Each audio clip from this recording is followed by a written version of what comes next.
97.3 Citi FM. Start your year with insightful discussions and expert tips on personal growth, health, success, and more. From the 6th of January, join Apioko and Caleb Kuda as they engage our guests with various expertise on the Effective Living series for a comprehensive guide to resetting your life in 2025. Week 1 kicks off with Personal Reset. Week 2 focuses on resetting your personal economy. Week 3 is all about resetting your health. Week 4, resetting business. Calibrate, remodel, and rebuild. Catch the Effective Living series live on the Citi Breakfast Show on 97.3 Citi FM at 9 a.m. and on Breakfast Daily on Channel 1 TV at 9:20 a.m. Monday through Thursday. Don't miss out on transforming your life for the better every week only on Channel 1 TV and 97.3 Citi FM. The Effective Living Series 2025 is powered by Channel 1 TV and 97.3 Citi FM and is proudly sponsored by Hallmark Cafe. Hallmark Cafe.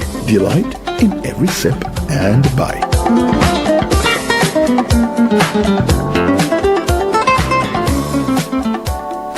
Where do your hopes and dreams take flight? The money you've earned, the future shining bright. At Petra, we're not just here for your retirement plan. We are here for the life you've imagined and then some. From your child's education to your dream home's door, we'll help you achieve what you're striving for. Petra is here, steady and strong. Your wealth in safe hands, where it belongs. With investments that grow at rates that compete, we build your future with every heartbeat. That's Petra, your partner. Come joy or strife, guiding you toward the dreams that define your life. For your pensions, investments, loans, and more, visit our website at petraonline.com or call 0242 435037. Petra, achieve more.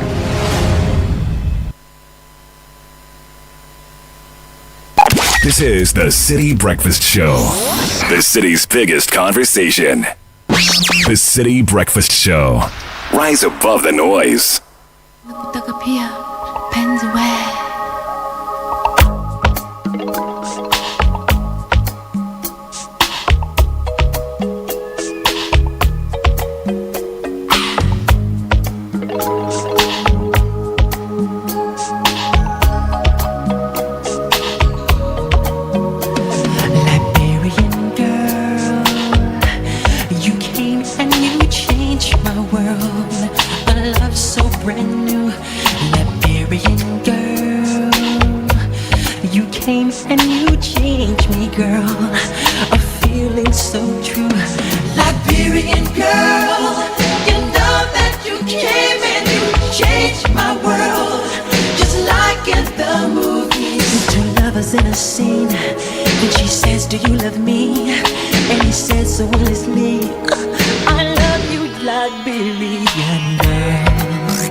Unleashing the power of relevant radio. This is Citi 97.3.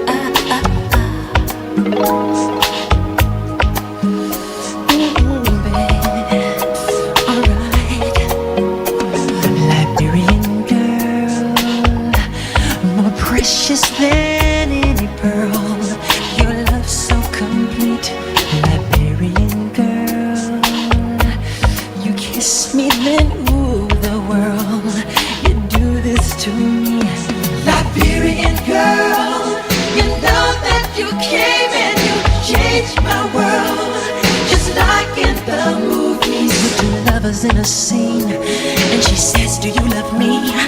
And he says so honestly. 7:36. Number of birthdays coming up. Today being Tuesday, the 28th of January. Quite a popular day. So good morning. Happy birthday to my first child, Emily. She's 17 today. Have a wonderful day. She's the deputy senior prefect of her house. You don't mention her school, neither do you mention the house, but this from the dad, Freeman Tete. I wish a happy belated birthday to Madam Felicia Matikai of Every Child Ministries, Ghana. As the sun rises every morning, may the grace of God surround you forever. This is from God Sintenge, writing from Ajen Kotoku. Happy belated birthday to you, Diana Pretty Alia of Ghana Airport Company. Another year older, and you still look absolutely stunning. You're one of a kind and deserve everything that this special day has to offer. Cheers to you from the colleagues and staff of the Ghana Airports Company, to Diana Pretty Alia. Help me wish my sister Mama Biha Nyakwa Kwansa happy birthday. It's my prayer that as you celebrate this day, every secret prayer of yours will be answered. From your sister Monica Kwansa Mingo. Good morning, Ben. I kindly wish Honorable Joe Beduansa, former minister under President Kufuor's government, a happy birthday on behalf of Fifi Nete of the Press Center. And to Honorable Niama Shite, a former mayor of Tema and former MP for Klote Kole, and regional minister for Greater Accra, and employment and labor relations minister. So Niama Shite, happy birthday to you. This is from the Ni Ofurikwe and your family. But I have one here. Belated happy birthday going out to Chelsea Fosu Intiamwa, level 200 student at the Garden City University and CCC member whose father is Michael Osofri, Ashanti regional editor for Ghanaian Observer. Chelsea turns 20 years.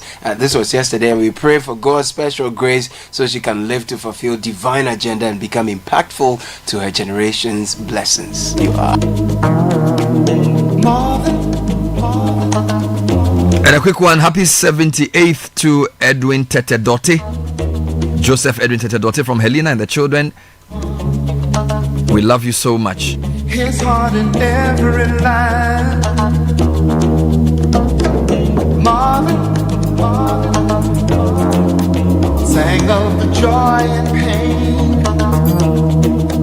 He opened up our minds. And I still can hear him say, oh, talk to me. So you can see what's going on. Say you will sing your song forevermore, evermore. Gonna be some sweet sounds coming down on the night shift. You're singing proud. Oh, I bet you pull a crowd.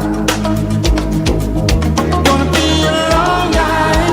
It's gonna be alright on the night shift. You found another home. I know you're not alone on the night shift. Oh, you found another home.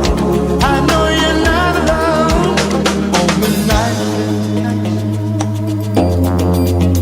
7:40, and by all means get the video of this music and watch it. This is the days of they call it Jerry Curls, and men in white suits, black men with long flowing hair, called the Commodores, out of which came the much loved Lionel Richie. Yeah. So much things to do on the show today, but a couple of quick points to remind you of. Central University's applications for this year are ongoing. MScs in accounting, human resource, MBAs in finance, entrepreneurship, HRM, MA in education, MPhil in education, and more. Call us on 0307 020450. That's 0307 020540 rather. Or visit central.edu.gh to inquire about admissions for this academic year for both masters, bachelors, and MBA programs. Nana Araba Arthur says we should wish her supervisor, Dr. Richmond Owusu of University of Ghana School of Public Health, a very blessed happy birthday. Her thesis sticks, so we should do that for her. Wonderful. Wonderful. So, financial freedom, peace of mind, smooth retirement planning, etc. are not nice phrases to hear. At Old Mutual, they are not mere phrases. They form the DNA of our very being. So whether it's making sure that your child's education is taken care of, or when you are no more, or ensuring the lives or saving to start a business, or preparation for retirement, Old Mutual is that insurance company that cares for what truly matters to you. So please call 030-7600 or visit oldmutual.com.gh for more information. Old Mutual, please do great things every day. And if you're looking for litigation-free land, kindly contact Royal Kingdom Estate. From acquisition to property management, they have it all. And properties also in prime areas like Ebri and Accra. Their land starts at 90,000 Ghana cedis with flexible payment terms. They have affordable homes ranging from 2 bedrooms, premium furnished apartments for short rentals in East Airport. Call 055 755 909 or 02777 880. Send an email, info@Royal Kingdom Estate, Cantonment opposite Soul Clinic International School. That's where you find them. Royal Kingdom Estate, building communities, nurturing dreams.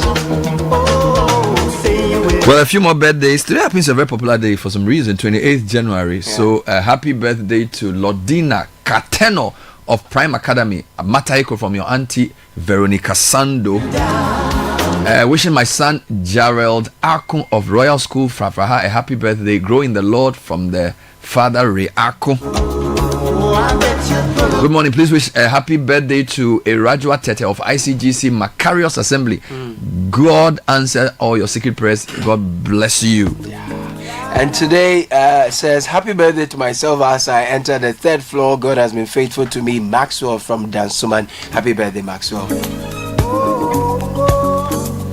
All right, a few quick announcements before we get into our first issue. I hope you've been watching the vetting, and I think the vetting is a very good entry point for what the ministers intend to do.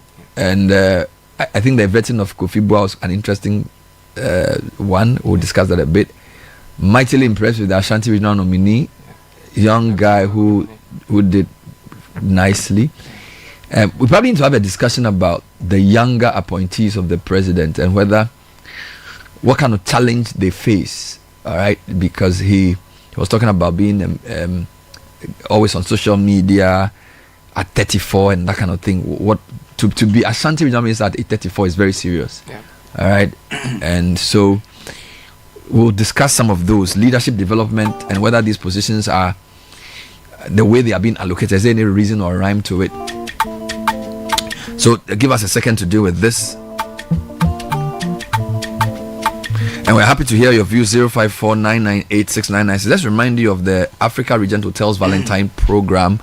Now, they have a lot of things they're doing for Valentine. We call it Love Beyond Words Valentine Day Staycation. A one-night stay in a beautiful appointed romantic room for 2 bottles of champagne on arrival to kick off your celebration in style.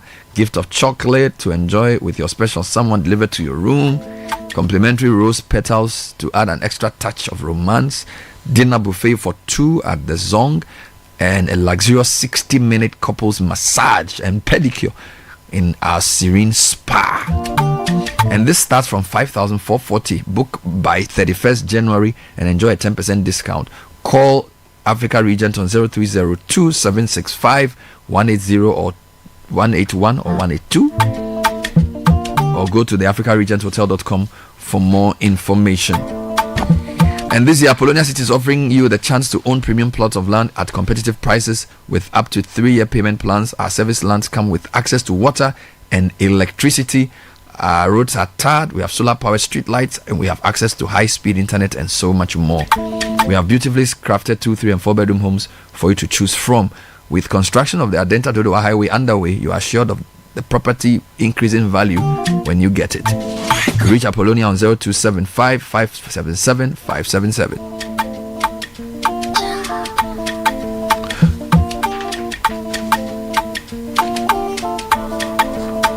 All right, so who have you been impressed with so far in the vetting in terms of what has unfolded? My general comment, I like the regional ministers. Yeah, I like the regional ministers. I like their maturity. I like their experience. I like their humility. So for example, the Upper East nominee. Yeah. Akamugri Donatus. Oh my God. I could listen to him all day. He says he joined politics in 98. He's only 55 years old, And he says he's the longest serving member of NDC's neck. I think we sort of accepted that party people will become regional ministers. I think that's what has become the order of the day. And if you listen to the vetting, I don't even think the opposition think anything is wrong with it, because they sort of accept it. I think both sides have accepted that system. But if I listen to the Upper East nominee, been in politics since 1998, secretary, organized, whatever, all those years, and he's only 55. And when he discusses conflict and how he's going to resolve it, I think we need that too. You know, most of them, not all, have played in local politics in their area for a while. He said if he's driving and he sees an MPP man, he gives him a lift and says, join my party. So what I'm trying to say is that we need, we don't only need technocratic people necessarily in political leadership. You also need people who know politics, right? Just that they need to know how to balance it well. So when I listen to him, or the OT nominee, also very experienced, right? I think there's a place for people like that in politics, hoping that when they get into office, they will do the job without a political color, which is what the committee kept trying to ask them.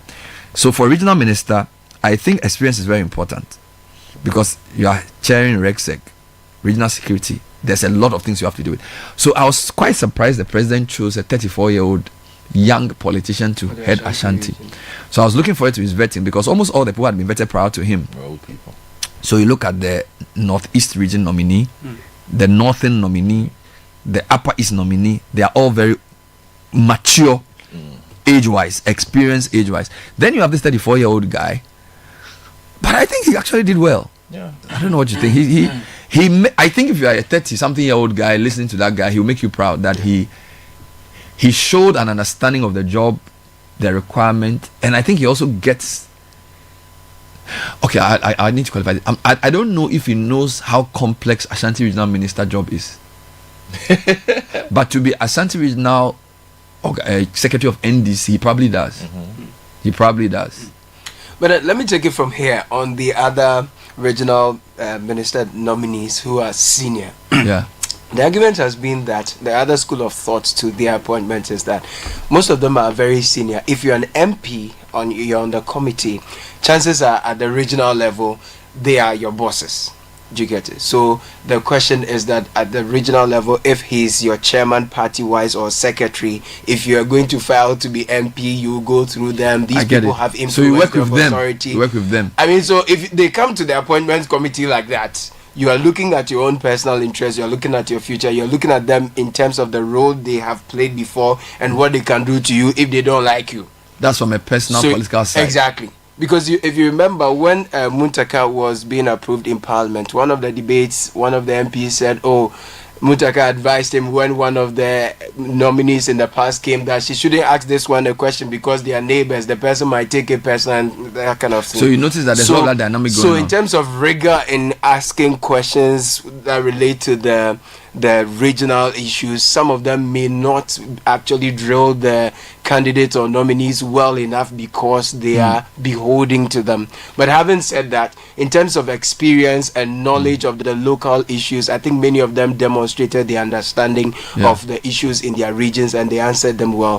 What is left to be seen is, as you said, whether they will put the experience to bear. I've made an observation which I wanted your comment on. Yeah. When I looked at the list of minister nominees, non-regional ministers, only 2 of them are aged 60 or above. They are all below 60. I thought that cannot be a coincidence. Because apart from the nominee for Labour, Central MP, what's his name? Oh God, Rashid Pelpo. And then one other, I think apart from Rashid Pelpo and one other person who was also born in 1964, 65, they are all below 60. Which is refreshing. Really refreshing, because yesterday when Dr. Frank Amwakuhene was being vetted, they talked about his presence on social media. If you listen to his response, quite interesting. I'm on his TikTok page now. He has 308.8 thousand followers on TikTok. He's a TikToker. Yes. And you know, there's this thing that people denigrate social media users, young people. They look down as a condescending to. Even some of the questions were like, how are you sure that social media is not that? But he was rather saying social media is a tool. Exactly. And it has taken away the barriers to approaching people. As we are here, people send us messages on our social media handles, and through what people post, we're able to follow up on issues and all of that. We've talked about the fact that people are stealing rails in the Ashanti region. If you're in your office, you may not be able to see everything. Somebody can take a photo and put it on social media. You are so very I think your point is that the way even the members of the committee perceive social media as some sort of, but I do accept that social media has negatives. And also, to do the work of regional minister, you need to keep your eye not just on social media, but in real life. That's true. So I think those points need to be made. And also, I think we can see some generational shift in leadership. There is. The hope is that the new generation, and which is my worry. So, for example, I see Malik Basintale. Yeah. Why on earth are you going to your office with all these people following you? You've won an election. You are a young person. You are going to run Youth Employment Agency. Is that the name? The politics is over. The theatrics is over. Now it's time for serious work. All right. So a lot of young people have been given very high positions. Sami Jenfi is now heading PMMC. Malik is heading YEA. Mwakuhini is heading Ashanti. These are high, very, very big positions. I mean, think about it. Kufuor was the mayor of Kumasi, age 26, and that's still one of their records. Age 26 was the mayor of Kumasi. So this Amakuhini being 34, Ashanti minister, probably in 30 years' time, he could even become your president. Yes. Bernard, so I'm coming. My point is that these young people need to know two things. A lot of young people are looking up to you to perform. Now, a lot of old people are looking at you to fail, so that they will say that we said it. A lot of So I was quite heartened to hear Amprechum, who was his said, look, I like the way you try to defeat me at elections, and I want to bless you. You will do well. I thought that was really a good moment to see an MP for Mampong. Basically, and it was genuine, right? He wasn't doing it for the cameras. Basically saying, look, I want you to do well. You've made Mampong proud. And I think we like that. We like it when older people offer to guide younger people in leadership. But I want the young people to realize this, that Charlie, Ashanti region is serious. 47 constituencies, 2-4, and you are 34. Fresh guy. So this is a very serious job. And so Mahama has given him a major task. And if he succeeds, he wins the argument for many young people. If he fails, it may take another 20 years for such a thing to happen again. But a lot of older people have failed anyway. That's not the point. I get your point. The older people get it by way of default. Yes. No. You get it? So if you're president and you appoint, for example, nobody will look at any of the older regional ministers and say, why did Mahama appoint them? They are very experienced. Okay? So people are always questioning young people. So young people have to, it's almost like affirmative as well, women as well. For a woman or a young person to get there, they are probably 10 times better. Because usually old men get the job by default. So he's been MP for X number of years, so nobody will question him because Don Japon, he's been regional minister before, he's been whatever. So you've made him a minister, it's not an issue. You see, but when you have to, when a young person or a woman has to be given the role, they will always ask him, can he do it? And when they feel, they say, we told you they can't do it. So I just want to urge these young guys, this theatrics of cameras following you, it wasn't necessary. I think we need to move. It's a serious work.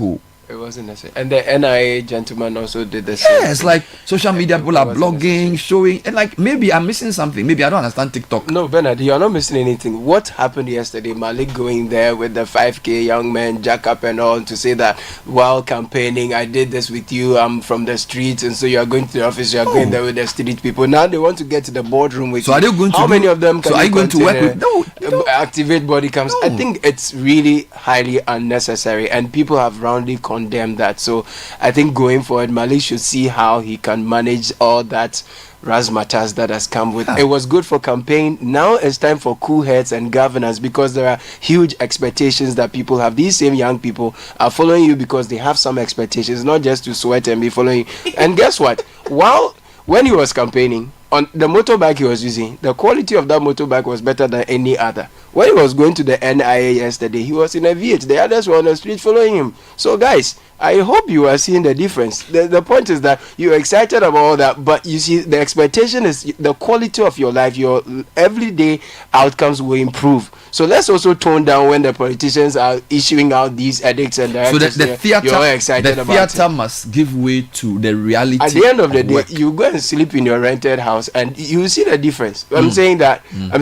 Let's allow cool heads to prevail. Another appointment yesterday, though, shifting from Malik, that excited a lot of people. A young man is Edmond Combat. Edmond Combat. Yes, I know that name. Yes, he used to be at Tor. He's going to Tor. He's going to head Tor as the managing director. Okay, he used to be at Tor, right? Yes. And the Wadako. Okay. So it's the same guy. Yes. He's gone back to Tor. Yes.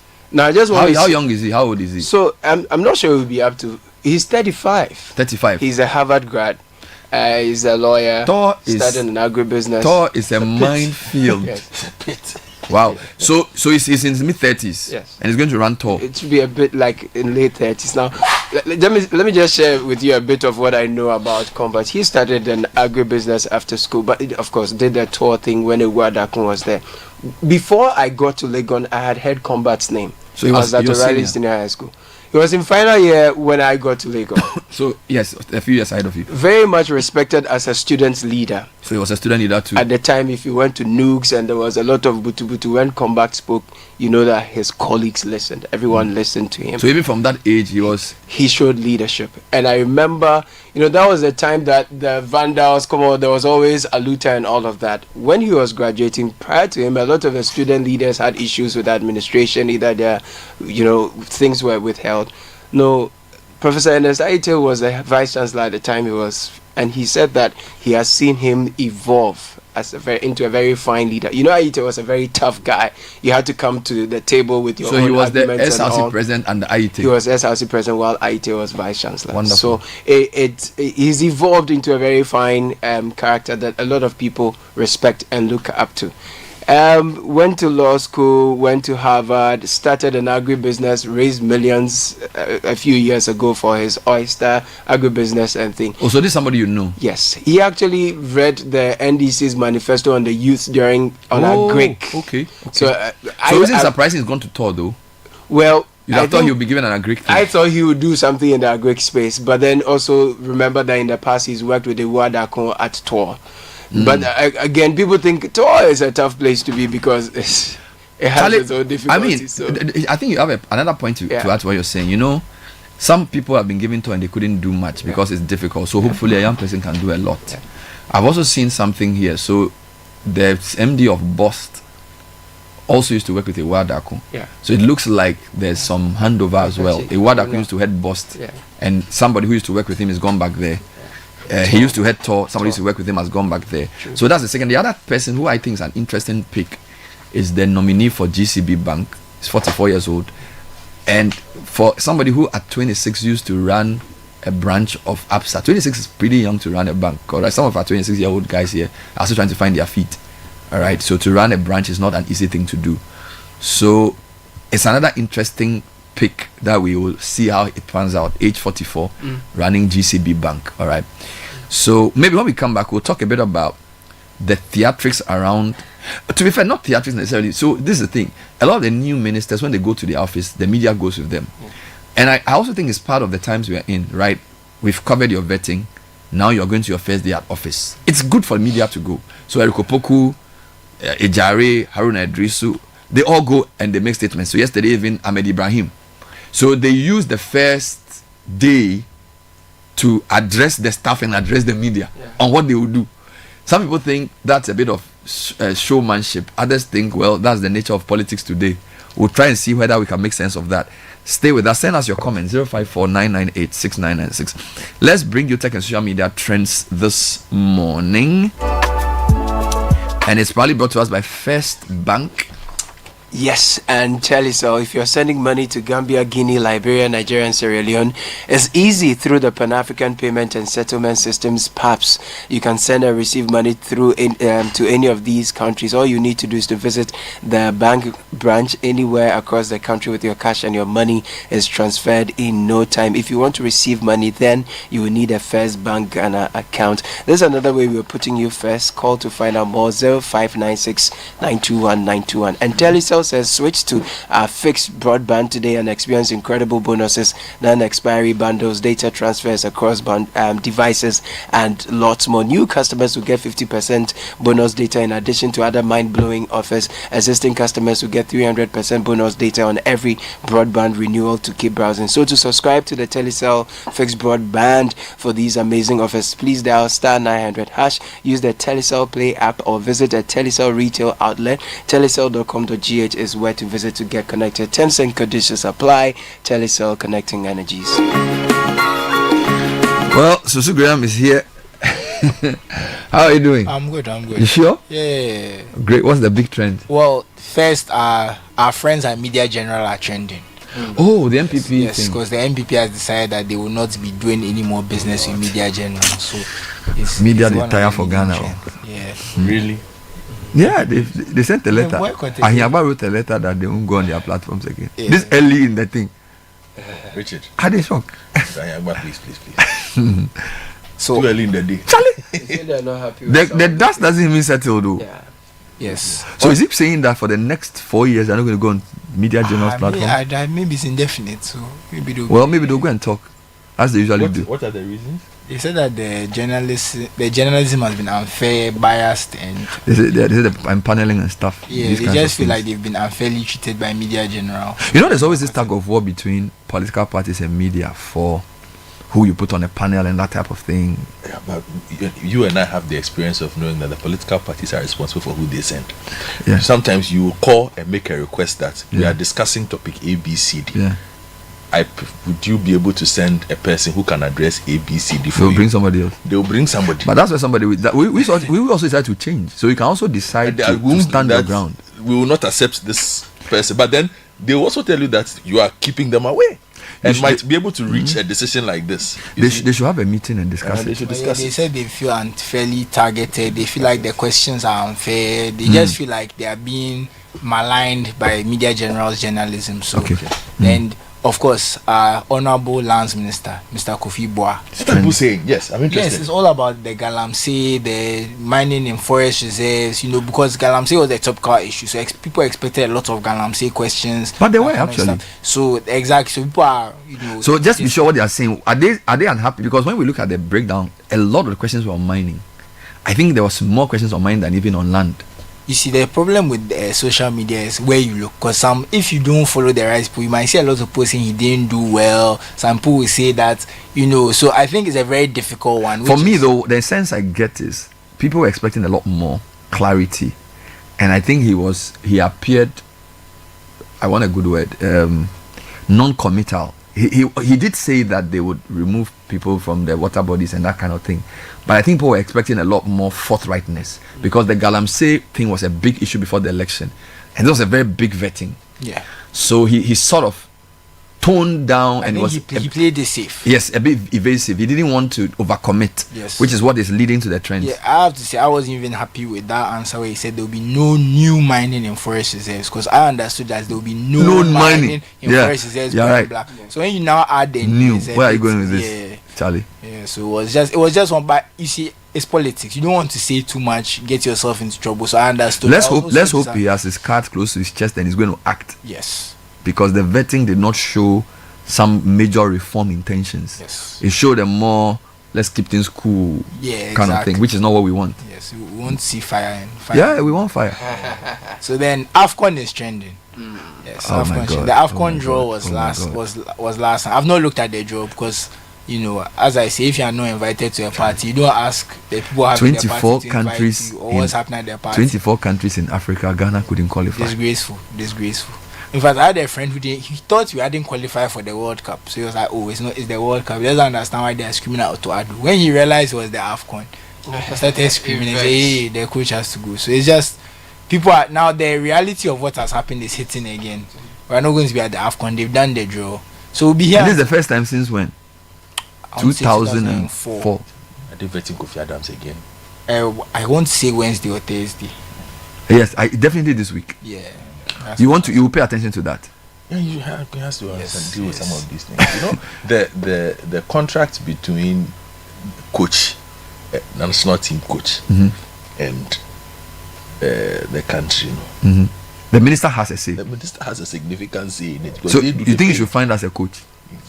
You shouldn't find us a coach. You suck this one, and then we'll decide what we'll do next. All right. So AFCON is trending, obviously because we are not there. Then the last one, which will go into tech news, is DeepSeek. Oh my God! So this new Chinese AI Charlie is rocking the market, and yeah, brutally.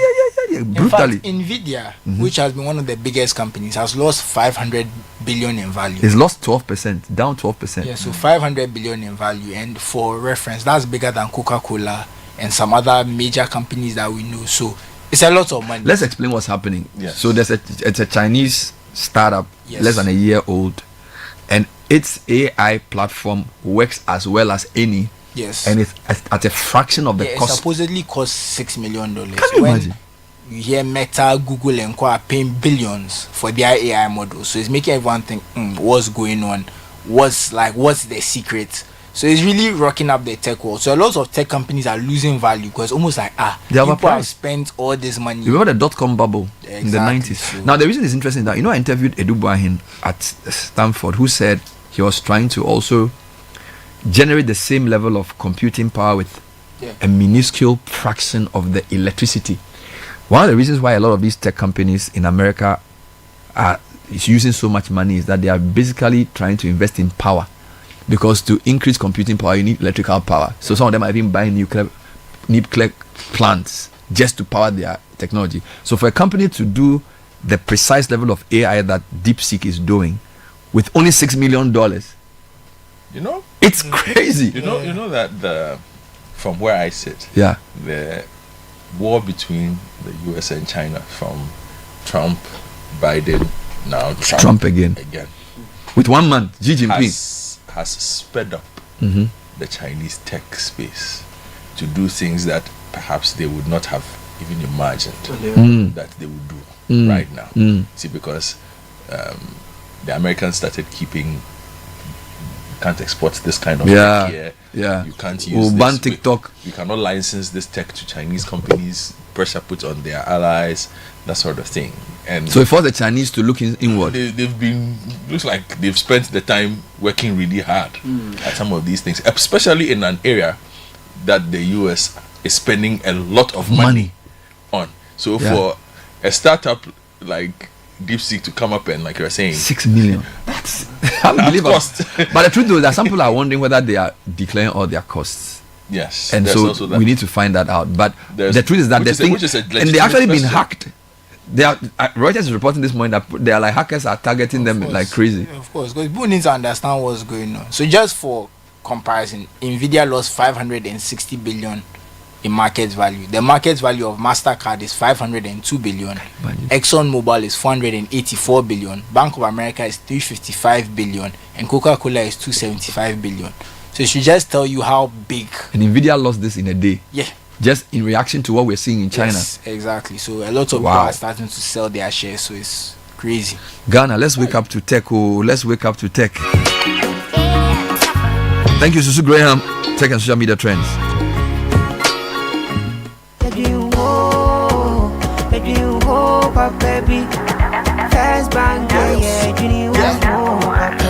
You're looking for a bank to rely on? Let me give you a shoulder to lie on. Wouldn't we seek out to bank if it no lie? Only one place where I get my eye on. Make I introduce you all to First Bank, the best services in the world, first rank. Customer service, everything is well planned. I make music, I travel, I sell land. They be my reserve tank. Cause every time I know my money's safe. Universal banking ain't in me here on the date. I'm a busy person, me no need time to wait. Now I got to Spain, even when I'm in the States. My me blue shirt. They tell me office a chilly, but who cares? Cause I bank with the best. I'm lucky, I'm too blessed. When it comes to First Bank, it's too west. Everything is you first. Nobody feed do I'm like us. Do I'm like us. First Bank we treat you first. Treat you first. Somebody see crap, yeah. think about you first. Think about you first. You first. First Bank. There are many reasons to connect, and it's all to put smiles on the faces of those you love. Daddy, thanks for the tea cash, okay? I love you. That's my daughter Angela. Caring for my parents, that's my duty. I also get to pay my utility bills easily with Telecel Cash. And to the suppliers at my shop, hello sir, Telecel Cash payment received right on time. Thank you. I get to make them smile because I can pay to my suppliers' merchant numbers, even on other networks directly, and send Telecel Cash for free to my dear ones. We keep the connection stronger when our family, friends, and business relations are happy. Make free Telecel Cash transactions every day, anytime, from your Telecel Cash wallet to your loved one's Telecel Cash wallet. Save on cash, enjoy convenience, and make those who matter smile when you send them money with Telecel Cash. Telecel, connecting energies. Join the conversation on the Citi Breakfast Show on Facebook at facebook.com/Citi97.3, Twitter at twitter.com/Citi973, and Instagram at instagram.com/Citi973 with the hashtag CitiCBS.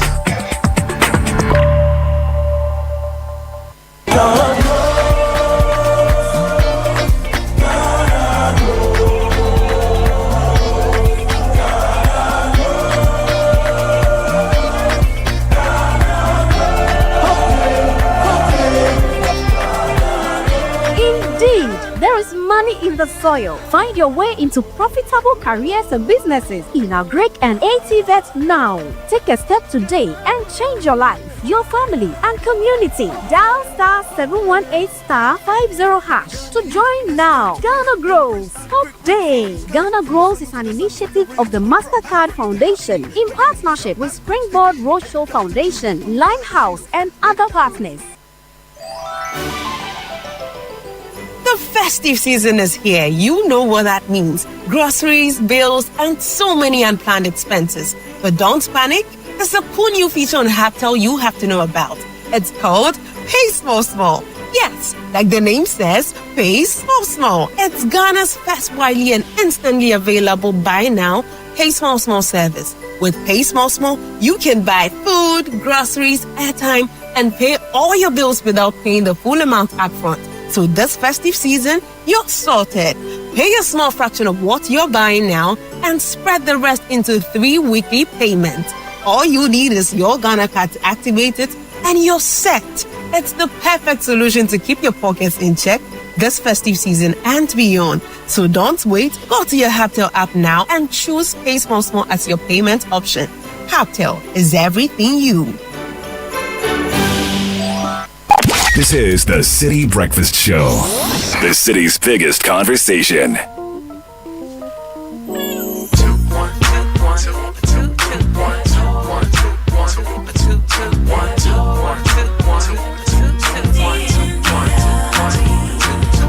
Back when I had a little, I thought that I needed a lot. A little was overrated, but a lot was a little too complicated. See, 0 didn't satisfy me, a million didn't make me happy. That's when I learned the lesson, that it's all about your perceptions. Hey, are you a popper or a superstar? So you act, so you feel, so you are. It ain't about the size of your car, it's about the size of the faith in your heart. There's hope, it doesn't cost a thing to smile. You don't have to pay your laugh. You better thank God for that. There's hope. It doesn't cost a thing to smile. You don't have to pay. 8:15. We will be continuing our conversation on what appears to be a new generation of leaders. We've seen only 1 or 2 people aged above 60 in the president's nominees, even for minister. Most of them in their 50s, a fair few in their 40s, some in their 30s. So you feel, so you are. But lead the change with the university bill for tomorrow's leaders. Heritage Christian University is set up to provide a missing link in tertiary education through creativity and innovation. And since the year 2018, the university has given over 450,000 cedis as startup grants to a number of students to start up their businesses. There is a huge emphasis on entrepreneurship, technology, practical learning, and professional certification. Created by G-Tech and located at Amasaman behind the Olympic Stadium. Contact Heritage Christian University on 054 777-731. Heritage Christian University, educating compassionate entrepreneurial leaders. Now the thing about GRA is that whether they change their Commissioner General or not, some things don't change. They'll still collect your tax. Thank you. They're reminding all persons registered for VAT, NHIL, Get Fund Levy that these returns for December should be submitted no later than Friday, 31st January, which is the last working day of the month. Now, file your VAT, NHIL, Get Fund returns early and avoid payment of penalties, including a 500 penalty and a further 10 cedis for each day the return is not submitted. For communication service tax, late filing attracts a pecuniary penalty of 2,000 cedis and a further of 500 cedis. So call 020-063-1664 or contact us at info@gra.gov.gh for more information.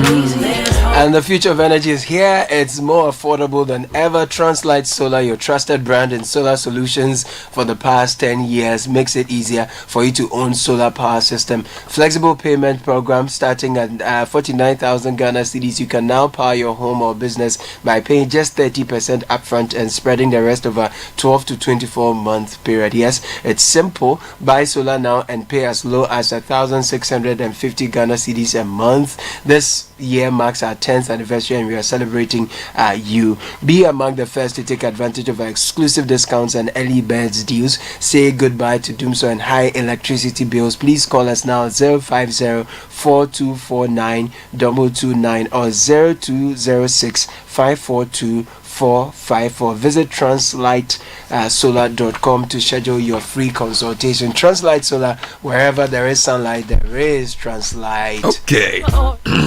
And if you want a British degree at a fraction of the cost, you want this in a vibrant student community where you gain useful employability skills that will take you closer to the career of your dreams, please consider Lancaster University, Ghana. We have scholarships of up to 50% plus for you, and our faculty are trained to UK standards. So please visit lancaster.edu.gh, email us at admissions@lancaster.edu.gh, call 0209-60-708.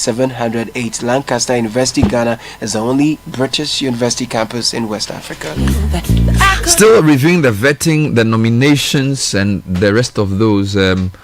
We can see a generational shift in national leadership. What is the challenge for the new crop of leaders? We're seeing people mostly in their 50s taking over as ministers.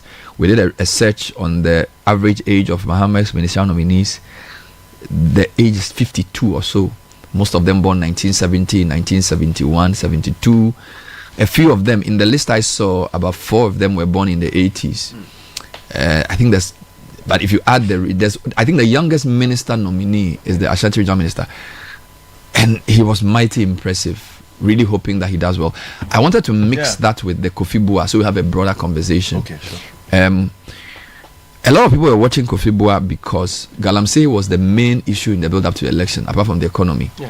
And Kofi Bua is an experienced politician. Very. And I think there was a lot of expectation around, and not even just Galamsey, land grabs. So the NDC made a lot of noise about land acquisition and that type of thing. Yeah. So a lot of people were watching the vetting with that. Let me bring you some highlights of what he said in the vetting, and then we can pick up from there. Your views are welcome. 05499869996. And by the way, which of the nominees has impressed you so far the most? I'm asking listeners. So since we started showing the vettings, which nominee are you so impressed with? Me, as I said, Amwako Hene for me, and Donatus Ak. Thank you. I just love the guy's name. Let's hear Mr. Bua. Chairman, as we speak today, the guidelines for the sale of public lands, according to the Lands Commission, is that it is valued and then 25% of the value is what is sold. And then the rest is paid through grand rents. What I am telling you that is different, and that's the commitment of the new NDC government, is that will not happen anymore. And that public lands will be valued, and anybody, first of all, it should not be sold. If there's a need to sell it at all, it has to be done at the current market value and make sure that the people of Ghana are not shortchanged. Any attempt, and I think that I have to also say that Chairman, as you know, the President recently communicated that the sale of all state lands be put on hold, and that a thorough investigation, a thorough review is done. I think I am yet to go to that ministry. My task is that when I get the opportunity to go to the ministry, I'll get a chance to review all these lands and what has been done, and I'll be in that position to make very good judgments. But I can tell you what I will do. Every decision I made will be guided by what I just said. We cannot take decisions that will shortchange the people of Ghana, and I will do so. Yeah, your answer to the honorable member's question on sale of state land, I like the aspect where you said that you are going to go out there for value for money. And That's correct. Now, I am reliably informed that these sales started way back 1995. What are you going to do? All the lands that have been disposed of since 1995, where value for money was not established, would you, because this is a subject matter that is very critical to Ghanaians, value for money was not established, in your view, would you reverse this sale? Chairman, I've told you how far we've come. Started where state lands were basically given for free. We got to a point where 10% was required, and then the rest will be paid through ground rent, and then we moved to 25% of payment and the rest paid in ground rent. What I'm saying is that the new focus will be that first, state lands must not be sold, but if there's any need at all in the interest of the public, and obviously that happens when urbanization and the need to develop, the need to commercialize and other factors, we even get to that point, then we have to make sure that the current market value is what will guide that sale, so that the people of Ghana who we are holding this land in trust will not be shortchanged. And as minister, I will guard that jealously. Okay, so you are looking into the future. That is going to the future. Is that correct? That's so correct. What about the wrong that has been perpetuated already? According to your view? Chairman, I already said, His Excellency the President has already directed a complete review for us to have a long list of all sales of land. When you give me the opportunity as minister and I go to the Ministry of Lands and Natural Resources, the good news is I'm here in Parliament. I'll be happy to come back to this house to discuss with you the way forward. But this is what I know. We will not allow anybody to shortchange the people of Ghana. Thank you, Mr. Chairman. Mr. Chairman, it's all well and good, but the commitment was to ban... Your last question, please. The commitment was to ban the sale of all state lands. No, I'm taking the place of the chief whip, so I'm entitled to 6, I'm told. So I have 4 more questions. Yes. Please, the minority is taking... Yeah. So that was an interaction between Ama Kofi Bua and the man he's taking over from in the person of Samuel Jinapo. Now here's Kofi Bua on Galamsey. I think that the commitment of President Mahama to make sure that we stop illegal mining is not in doubt. And I think he said it. I don't want us to really misquote the president and say things out of context. I think when somebody is speaking about the big elephant in the room who has been the real cause of the problem and makes it and says something in the context, you can't put it in context. But the real issue, and this is what we have to talk about, because we are not going back to repair the damages that we all know has happened. I am very proud of the passion of the president and the plan that he has laid in place, the initiatives that he has espoused, the Blue Ghana initiative and the Restore Ghana initiative, the attempt at decentralizing the regulatory institutions, the cooperative mining, the recategorization of mining into small scale, medium scale, and the engagement of the local communities, including chiefs, to make them champions in this effort. I believe this cumulatively is what will get us to win the fight. President Mahama is committed to that. But what he's saying is that, listen, let's take the steps to make sure that we have done everything possible to clear all these bottlenecks and give the opportunity to the more than 3 million direct and indirect people who engage in illegal money and create a pathway for them to do the right thing. And that's what we are going to do.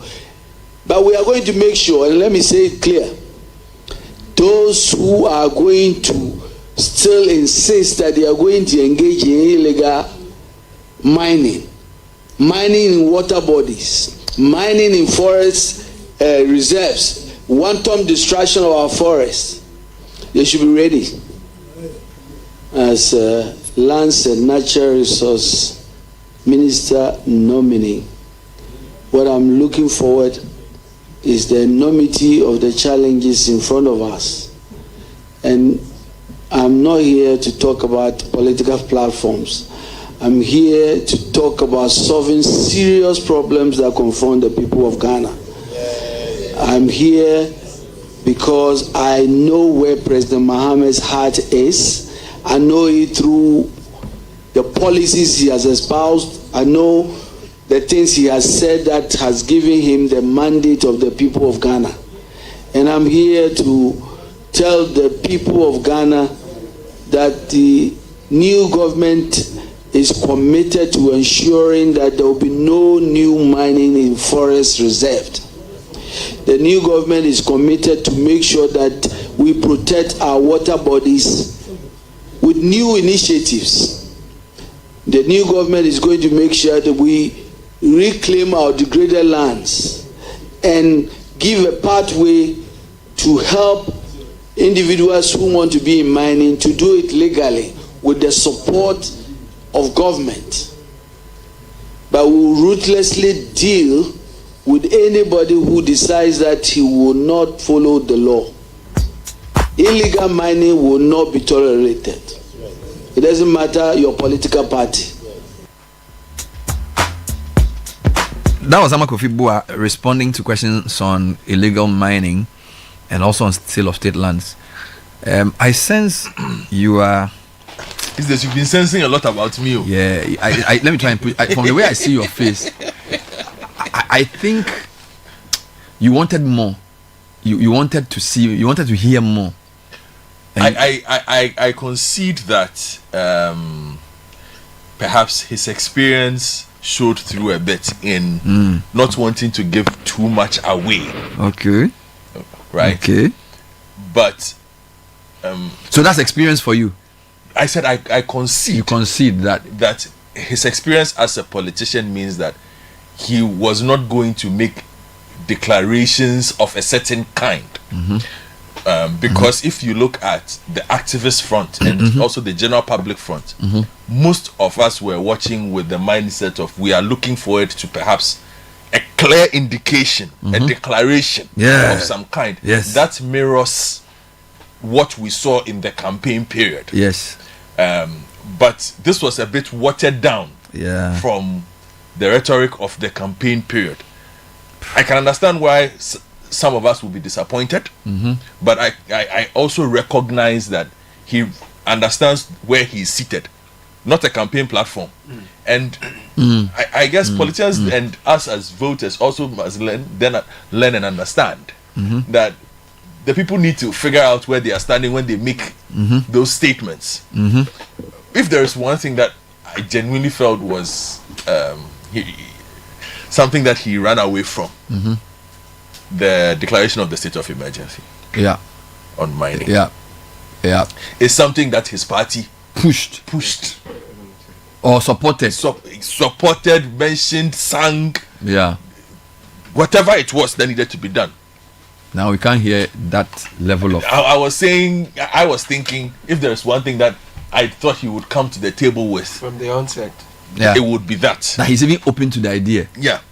I also have I also got the feeling that on lands, the question about looted lands, so-called, and lands acquired by politicians. Yeah, it was a bit. He gave us the impression that they know the games they have been playing amongst themselves, and it was disappointing for me gleaning that knowledge. But he didn't have to say it obviously. No, but what he said was that value for money. The way they sell the lands has been below market value, and that they should stop selling lands. But even if they will sell at all, it should be at. You see, the premise of the question that Jinapo asked him was based on what had happened since 1993. Does he consider all those things exactly at looted lands? Good question. You should be able to say it is a black and white question. And you should be able to say that in our time we sold lands at market value. There is no. But he can't confidently say there is no gray area. I get you in this matter. So he had to wriggle his way, and it was not working. That is how it looked like to me. I'm just saying me. No, somebody else might have seen it differently. I agree. Don't. I didn't get I didn't get the force. The force of belief that politicians are not supposed to be acquiring these lands. Simplicita. For example, when Okujato Ablakwa appeared on CNR with Frema, he was clear. We should the language was not ambiguous. We should not be selling state lands to people in political office, and that's what oral is about. He was very clear. So the minister for the sector rather has come and he's like.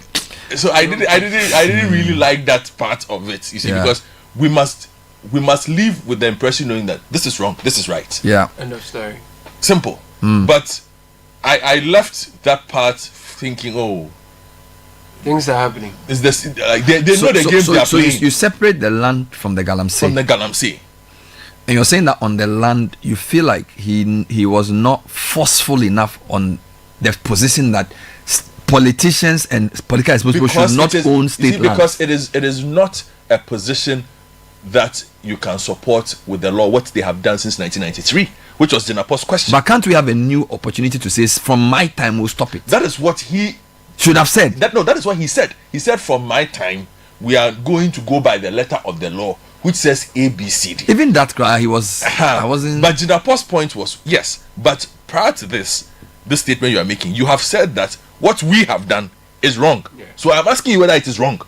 But that's one point. So Jinapo is fighting for his political corner. But I am saying that from where we sit, we wanted both of them to agree that whole thing has to stop. That's the point. But we didn't get that. Yes, because if he said so, it means he would have to admit that what had happened from 1993, but he had to, was wrong. That's why they ask him where his land is and things. And which is why I'm saying sometimes for some of these offices we need a bit more candor from them. So that is But I don't doubt his experience in managing some of these situations, but we will also watch the urgency with which he deals with some of these things, because just this week, yesterday, Citi FM, Citi Newsroom reported of issues with one of the forests. There are people in Otiwa Forest. Actually, the story came out during the vetting. Yes. That some people were in the forest doing all kinds of things. Yes.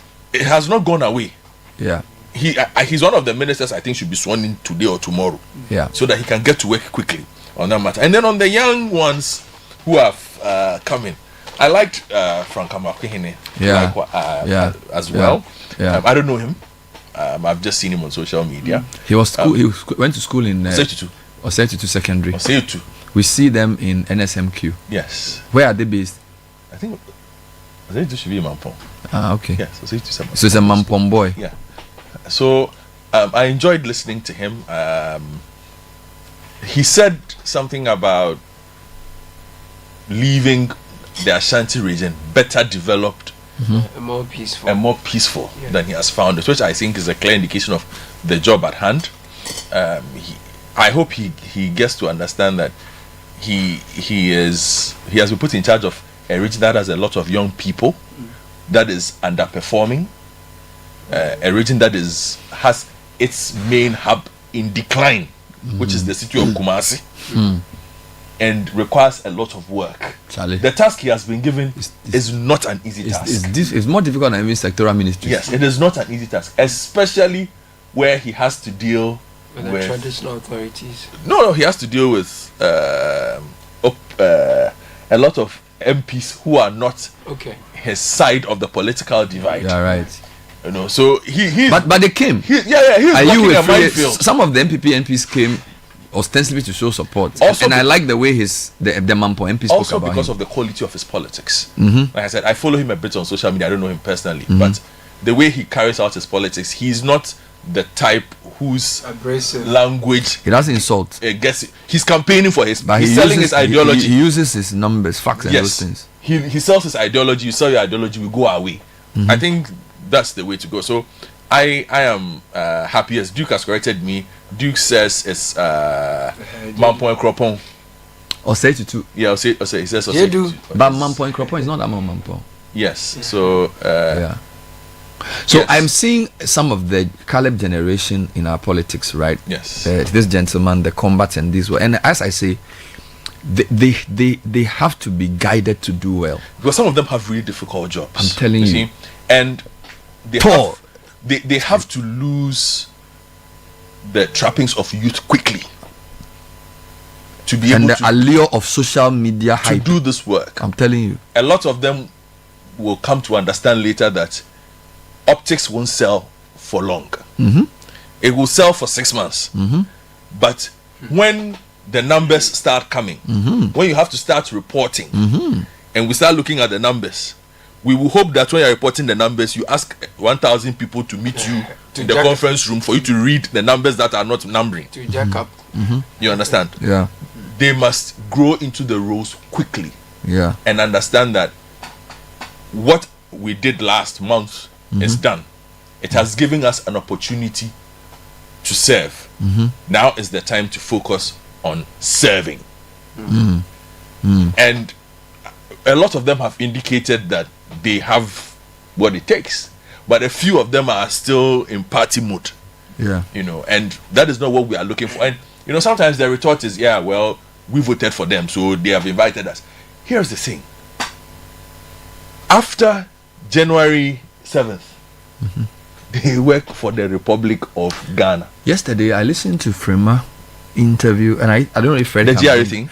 I was yes, I was worried, so I asked Ayariga a question about that during the point, because you see, I think our political leaders need to do better politics, because the guys who had gone to the GRA, they obviously could not articulate for me why they were against the man. Yeah, they were basically saying he's not one of us. Who is one of us? And then Frema asked the person, what do you mean he's not one of us? Oh, we don't see him in NDC. We don't know his NDC. And then the question is, do you know everybody in NDC? Then it's like, no. But Mahama, we voted him to come and do what we like. And then you could see the thing was not logical.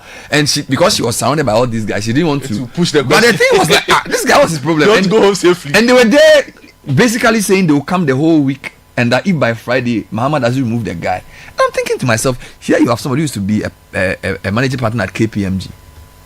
Your GRA, a lot of the work that has helped them is done from there. All right, these audit firms, again, some people have issues with KPMG, but that's not even my point. If you want somebody to run a revenue agency, a chartered accountant is obviously a good start, right? And he's been working on projects already. So he's aware of what is going on there. So are you saying that as foot soldiers? But this is the thing. The tail is wagging the dog, because I always talk of responsible politics. Yeah. Adane Best, he sang a song. Let's play right. You've gone to catch a lion cub and read it. Now what I'm saying is that let's not take these things for granted. This idea of people massing up at places, state institutions, and police not doing anything about it is very dangerous. Because somebody can write on air, they are stealing gold somewhere, then people will go and beat people. GRA is happened. They went to Ghana Gas. All right. Now they are saying they don't want somebody at NIA. What is it called? NCA. Yeah. No. The mix of social media disinformation, hungry, militant, aggressive young people with nothing to lose, and irresponsible politics is a toxic disaster waiting to happen. Somebody needs to assess. And I think that security people, they should grill whoever's going to be taking over as head of these institutions very, very well, because this is what happened. Remember NPP?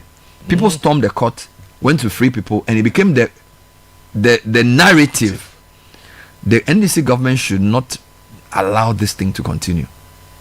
Whoever mobilized those people to that place, if they know who the person is, the person should be dealt with. Quickly. Because what they are doing is completely wrong, and it can lead to chaos in the country.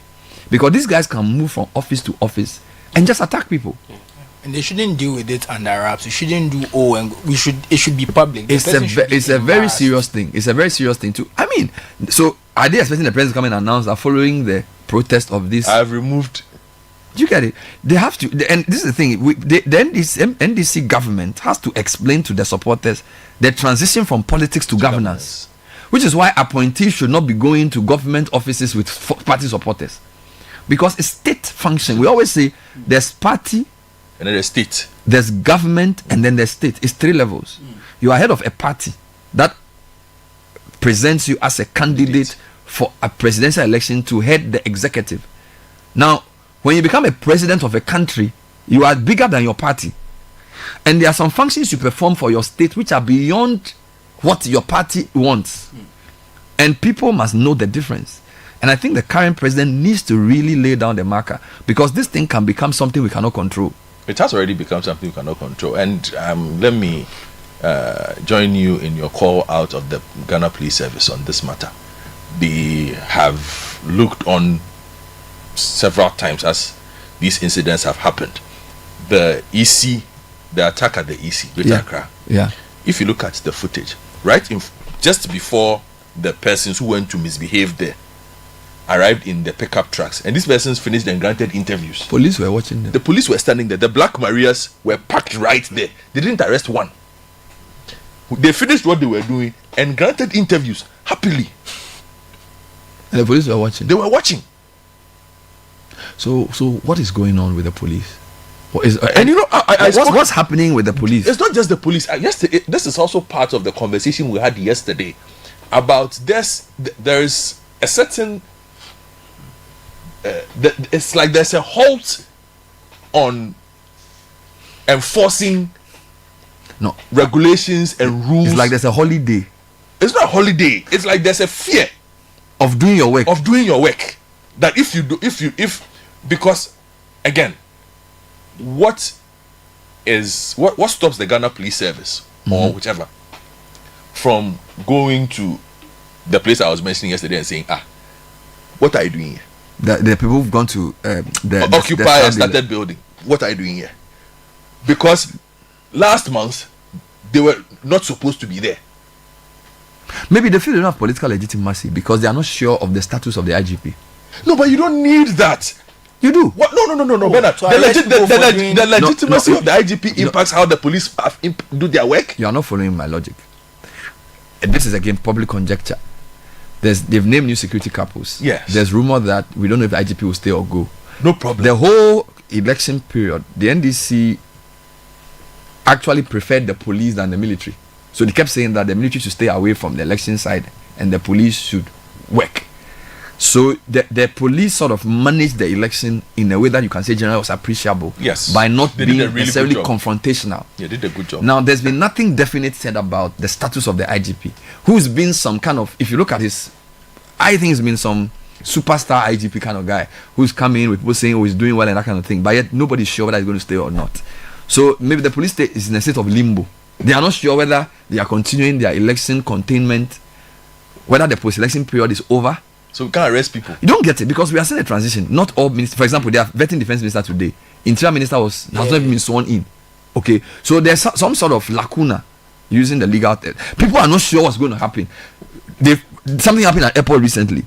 They've named some people as head of national security. So we are not. So everybody's waiting. People on edge. No. Yeah.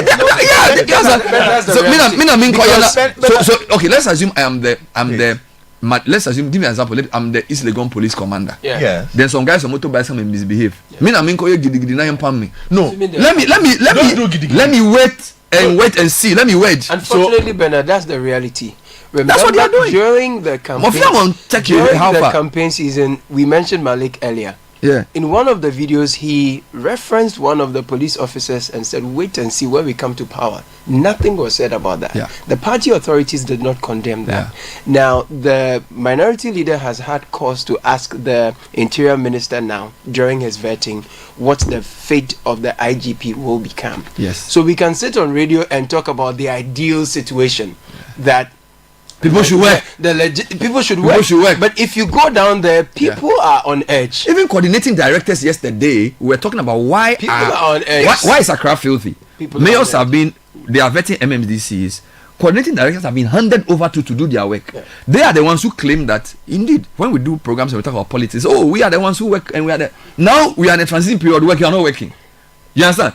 They say don't do capital expenditure, but you have a budget. In fact, I'm told that according to GIFMIS, coordinating directors can actually spend. Yes. Yes, you've allowed refuse to build up because you are in limbo. You don't know who's going to be MC. And part of it is mindset. But I think the politics too is not helping because you see, maybe they feel like if the DC comes and they say, okay, what happened between January 7 and January 29 when I took over? Godfred was buying, he was paying these people. Refuse collectors. He's an MPP man, sack him. You get it? So we have to find a way to. So this, I feel, the local government minister should issue a directive on what coordinating directors can do between now and when the people are appointed. On the police, we need a clear word from the Interior Ministry on what they have to do. But then, let me give you an example. The NDC issued. I'm so disappointed. No, hold on. NDC issued a statement in Ewutu and Ho, dissociating themselves from what the thugs went to do in protesting that they were not appointed, and asked the police to arrest the guys. Yeah. Do you understand what I'm saying? Now that's a cue. NDC in the Futu said we are not part of this craziness the guys did. NDC in Ho issued a statement. Volta region said we are not part of. People went to burn the NDC office in Ho. You remember that they said they were not appointing. And I'm saying that they sent a message to the police, and the police are still watching. So it means that we need a stronger voice. Maybe the Interior Minister should say, look, police, anybody who comes to a facility claiming to be NDC supporter, we've not sanctioned them. Arrest them. When you do that and you arrest one or two, you think they'll continue? You see, Bernard, I want to get into your logic. I disagree with you, but I also understand where you're coming from. Because you mentioned this whole courthouse thing. You go and arrest people there in court, then people come and pull them out. All of these things have happened before. Yes. So I think that you are thinking that, okay, this has happened before. But I think I agree with Godfrey that we have to do better. We can't sit and say that, okay, because of this, in this situation, what they are doing is disruptive. Yeah. Because if you are someone's at their workplace and people come outside, the people in their workplace are scared. Yeah. They don't know what's going on. I think the police can, even if they don't arrest people, sack them. I don't think it's too much for the police to say, you police here. You can do it calmly and say that this is not the right place for that and that kind of thing. It's the politicization. And I have a message here. So and why are the police? So by the way, police people listening to us, say, what is there an estimated order that you shouldn't work? Which is we need to understand. Is there an order that you should just watch? You see, and let me use this question that somebody has asked me on time. Mr. Asari, tweeting on that, I am confident, says I disagree with East Sportsman on the issue of the police. It would be totally unwise for the police to affect an arrest in the prevailing situation. It could degenerate into something bigger. Godfred is just speculating on many issues. We are all speculating. We are all. We are not sure what's happening. Including you, Mr. Asari. Yes. But the thing is this. Yes. Are you comfortable living in a state where you are not aware if the police are able to work or not? Right now, the police, are they telling us that the police are choosing what is a safe policing decision and what is not when it comes to enforcing the law? Because here is the thing. So if these people are misbehaving, you're not touching them. Yeah. I am jaywalking. You come and arrest me. Because you are not a politically, you are not. This is the thing. We've said this in the past that in Ghana, people commit crimes and hide under politics. So if you are jaywalking or you are driving without a license, they'll arrest you because you are not a political person. But if you and Caleb and Susu go and stand at GRA and say, away, they say we are NDC executives from Ayawaso West Grassroots. He's not our man. Then they'll make a call. Let's be sure. So that's the issue. Oh. So this is the thing. I'm telling you, we are in a transition period. So police are. Nobody wants to be a victim of the circumstance. So they want to watch and see. Bernard.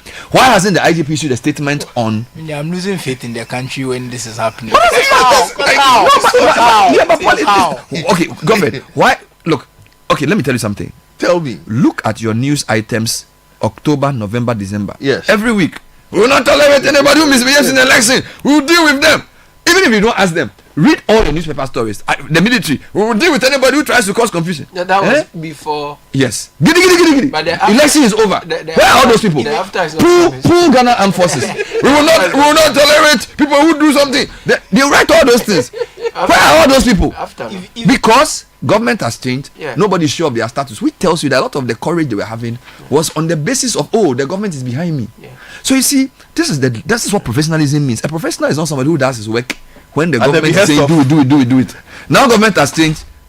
You can't do your job. You see, if you like, go into the news inbox and look at the amount of unsolicited statements from security people about we will deal ruthlessly with people who cause confusion. So is it only election period that people cause confusion? Where is all that? They are thinking about their future. So I am saying that it's good they are approving the ministers quickly. Yeah. The reality is that if people are not in place, a lot of people do bad things. Yeah. So Parliament has done well by vetting them quickly. I think Muntaka, they vetted him on Friday. Yeah. They should swear him in today. They would have a police service. So we have a regime police. Well, I don't know, but the truth is, hold on. What you've just described is not a public police service. What you've described is a regime police, regime military. No, they are working on some things. For example, hold on. Government security guys. Let me qualify. It's completely dangerous. Hold on. Don't get me wrong. I'm saying that there are some issues they are dealing with. The Ejura matter happened. The police are there. There are issues that police. I'm saying that because of the transition and because of the way the election was done, there are certain, and this is not even me saying, you can see it. You understand? You go to collation center and there are people who have masked up there. The police are just looking at them. Of course, the police are not trained to just be fighting people. They are supposed to contain.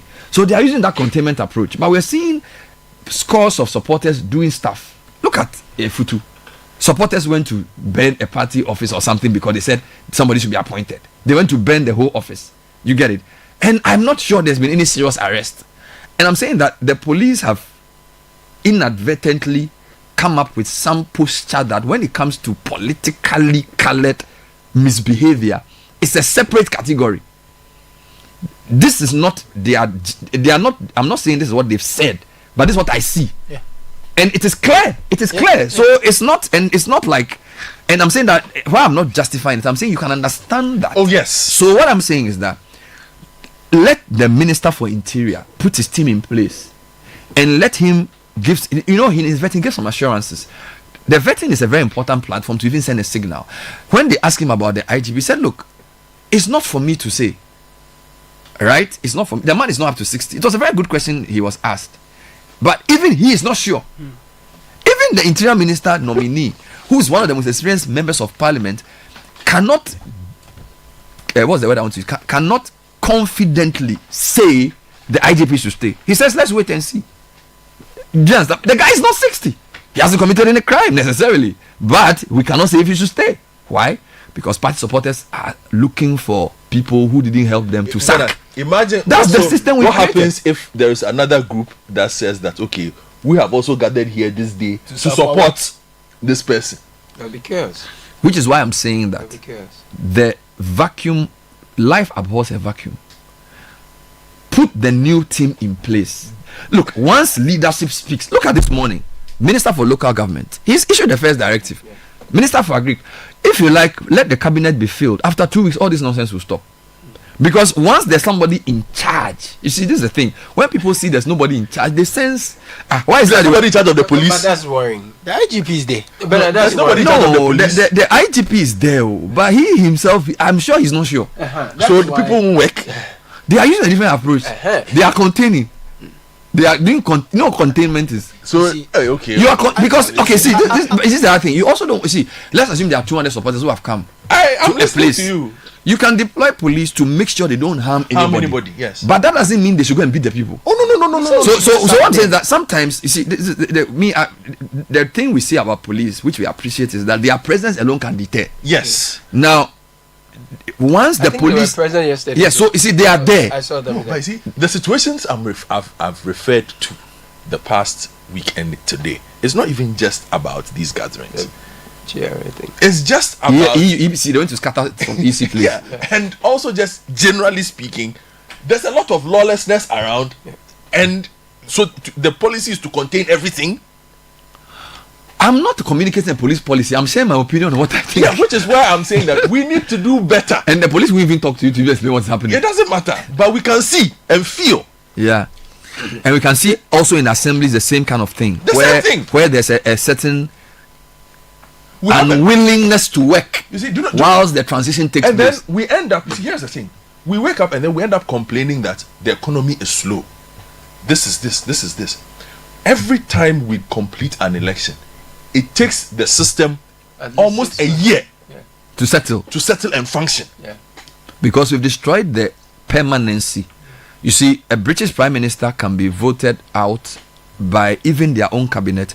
Go and tell the Queen that he's going away, and by the next day the system is running. So what we've done is that we have politicized the civil service, and by so also made it incompetent. So now you have directors, coordinating directors, and we are seeing refuse collect. So now everything has to be done by the political head. So the politics we've created, that's how I keep saying, you can't have bad policies and have good governance. Because bad politics produces bad expectations and bad leadership. So we need to work on the way we do our politics. Because now, if I'm a director of an assembly, I'm just sitting there watching. Jakora their money, and then they come and say, I've done something. You get it? And we are all suffering for it. And you can't also appoint 10,000 people a day. You have to take your time and do the appointment. Because you want to be sure you've thought through, you've spoken to the people, you've consulted, and all of that. So our transition law probably needs toughening. And the people who are supposed to be the people we shield, all right, which is why it's a good thing when you work in the civil service. Look, we are even appointing former staff of government agencies who did politics and rewarding with positions. Okay, people are supposed to work in the ministry for many years and rise through the ranks. When they do the right politics at the right time, they get rewarded. You see, so we are not committed to long-term development. We are doing what will serve our interests now, and it's going to bite us. So you see the filth in Accra. It will probably take a month to go. A month? Because according to the gentleman interviewed, they will know the MCs by end of the month.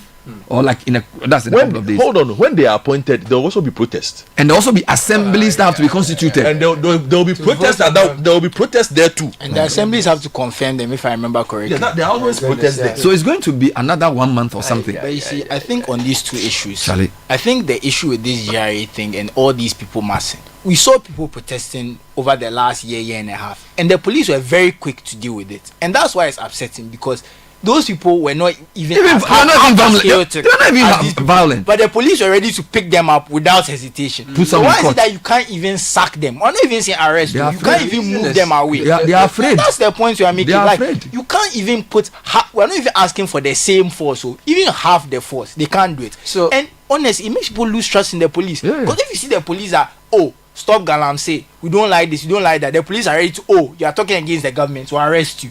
Now if people are coming in this political party, how are people, ordinary citizens, going to trust the police? Because most of us are not political party members. How are we going to trust the police to do their job if this simple thing of when it's people who are not affiliated, you can crack the whip, you can punch down, you can wear your glove and hit them hard, but when it's people who are, it doesn't help any of us. That's why, and I just want to add about the filth thing. The filth thing, I think we should be honest with ourselves. It's not because the MCs and things are not there. They've been doing it since before. I don't know why they are coming to say as in we are making an excuse by saying that excuses for them. No, but it's become serious this past 2 weeks. So you see, the filth is always, maybe it's because a bit worse, but it's always there. I feel but it's become serious. No, this past 2 weeks is deadly. I think right now it's just becoming an excuse because it's always there. It's just that it's varying levels. It's varying levels of filth, in my opinion. Okay, maybe I think it's more now. But I think for the past filthy. I think post New Year, it's been serious. Like in the past 2 weeks, it's crazy. It's gotten out. It's gotten worse. I mean, we've had challenges with filth, and every now and again we discuss it, right? But you know, and I'm not making excuses. I think the lack of a functioning assembly is worsening the filth situation, which is already bad. I think it's worsening the filth situation, and I'm not. Twain says last night, big heap of garbage on the pavement at Kwashima. It's become worse. It's become worse in the past 3-4 weeks. I think because I see it so often, it's like when people are saying it's becoming worse, it's difficult for me to feel like, because it's always, it's like no, this worse. Is just how we've been. Even circle. even circle. Let's read some comments. We have so many things. So let me just summarize what we've done. So first, we said, look, we see a generational thing in the appointments. Most of them below 60, and a few 40s, a few 30s. Great stuff. We hope the young people do well. That's number one. Number two, there must be a difference between the theater of campaigning and the serious business of governing. Using the Youth Employment Authority guy, obviously unnecessary razzmatazz in his thing. Then we came to Kofi Boa discussing his vetting to see whether he was it experience that he was using to manage expectations, or is it that he is changing tack? We are really not sure what to say about that. We really like the regional ministers. They seem ready for the job. My man is Donatus. Yeah, man. Akumugri. Oh my God, too good. Somebody Now, then the last point's about the general lawlessness and what has to be done. Let's read some comments to wrap up the segment. Let me give you one, and this is from somebody who is pretty much high up in the TOR system. Go ahead. Says combat will be the DMD. DMD of TOR. You're not MD, okay. So who will be the MD? Did you see the? There's mention of one Dr. Isif Suleimana. Oh, okay. So combat is the DMD. Yes, okay. But how come it was communicated as if it was the MD? That hasn't was been communicated. That's in the system. That's what. Okay. No, Bernard, the point I wanted to make quickly before we bring comments is goes back to the Constitution and why there is need for review. We need to look at it with respect to the lawlessness we are talking about. Professor Kofi Abuchi calls it rule by law and not rule of law. What we are supposed to be doing is rule of law. Okay. So if the police is if the police is doing their job irrespective of who is in office, that's the rule of law.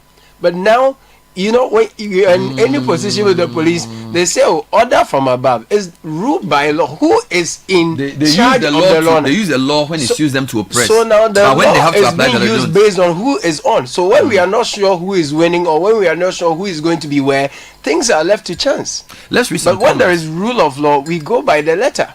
Let's read some comments. Let me read the messages for you, Bernard. This one says, Bernard, even here in Medina, the assembly guards who stand under the traffic lights and prevent indisciplined citizens from crossing the road under the lights are no longer enforcing the use of footbridges. On the right side of the road is also that one stopped with the transfer of everybody. A truly sad situation. Fred from Damfast says, Yawasari says, good morning. Point well articulated on the police service. Yesterday I moved from Kumasi to Takoradi, and clearly there is a police presence at the numerous checkpoints. But they were more than relaxed to be on duty. Commercial vehicles drove through checkpoints without stopping. Why are you guys not understanding better? There's always been like this at every change of government, and its chiefs are very weak because of the political influence. So the police are helpless. You think if it's MPP loyalists that were misbehaving, the police won't go for them. Politics has destroyed everything in this nation. Okay. We understand, Bernard. We want better. To accept it. We want better. The Ashanti regional minister is the Ashanti regional minister designated as a medical doctor. Okay, all right. Good morning, Bernard and team. I agree with you that there's this shift of leadership, and we applaud the president for believing in the youth. It is on record that Katie Amon once said, if they leave the governance of the country to the youth, they will fail. Now the opportunity has been given, and the youth cannot fail us. JBA from Ashali Boche. Mike Ninaku, at 25, was the director of finance for OICI Ghana and Africa. Which Mike Ninaku? Beige. He's referring to, I made a point about the new GCB boss. Yes, it's Farhan. Yes, so he was saying that there's a precedent. Okay. Great team. Please discuss the local government minister calling for a headcount. The directive from the minister clearly shows he's no good. Hey, the office of the local government service has all the number of workers employed. If they don't have, then what they've done is a waste of time. The minister must learn fast. Elijah 51. Well, Elijah, the minister's explanation for this, in case you didn't hear that part, is that the ministry employs over 150,000 or so people. If he is to divide it, he's expecting around 100 or so plus people to show up at work every time. But the current report he has is that there are only about 30 or 40 people showing up to work. And so he wants a head count to be sure of the number of people who are there. Because people are drawing salaries for no work done. And that is the explanation he gave. Thank you.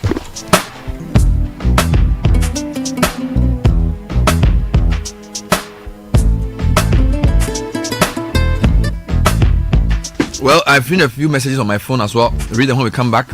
But Caleb, let me hear from you quickly. Yes, are you getting good insights from your data for decision making? Join data analytics revolution and empower your team to work smart and save time. Deliver insights from data using the world's most powerful business tools: Microsoft Excel, Power BI, ChatGPT, and Copilot. Phoenix Skills Hub offers hands-on practical training to corporates and individuals in data analytics with Excel and Power BI, leveraging AI tools to help you improve productivity at the office. PhoenixSkillsHub.com is where to visit to register, or call 0244 782 356 or visit phoenixskillshub.com to sign up for corporate and individual training sessions. Phoenix Skills Hub, learn, connect, grow.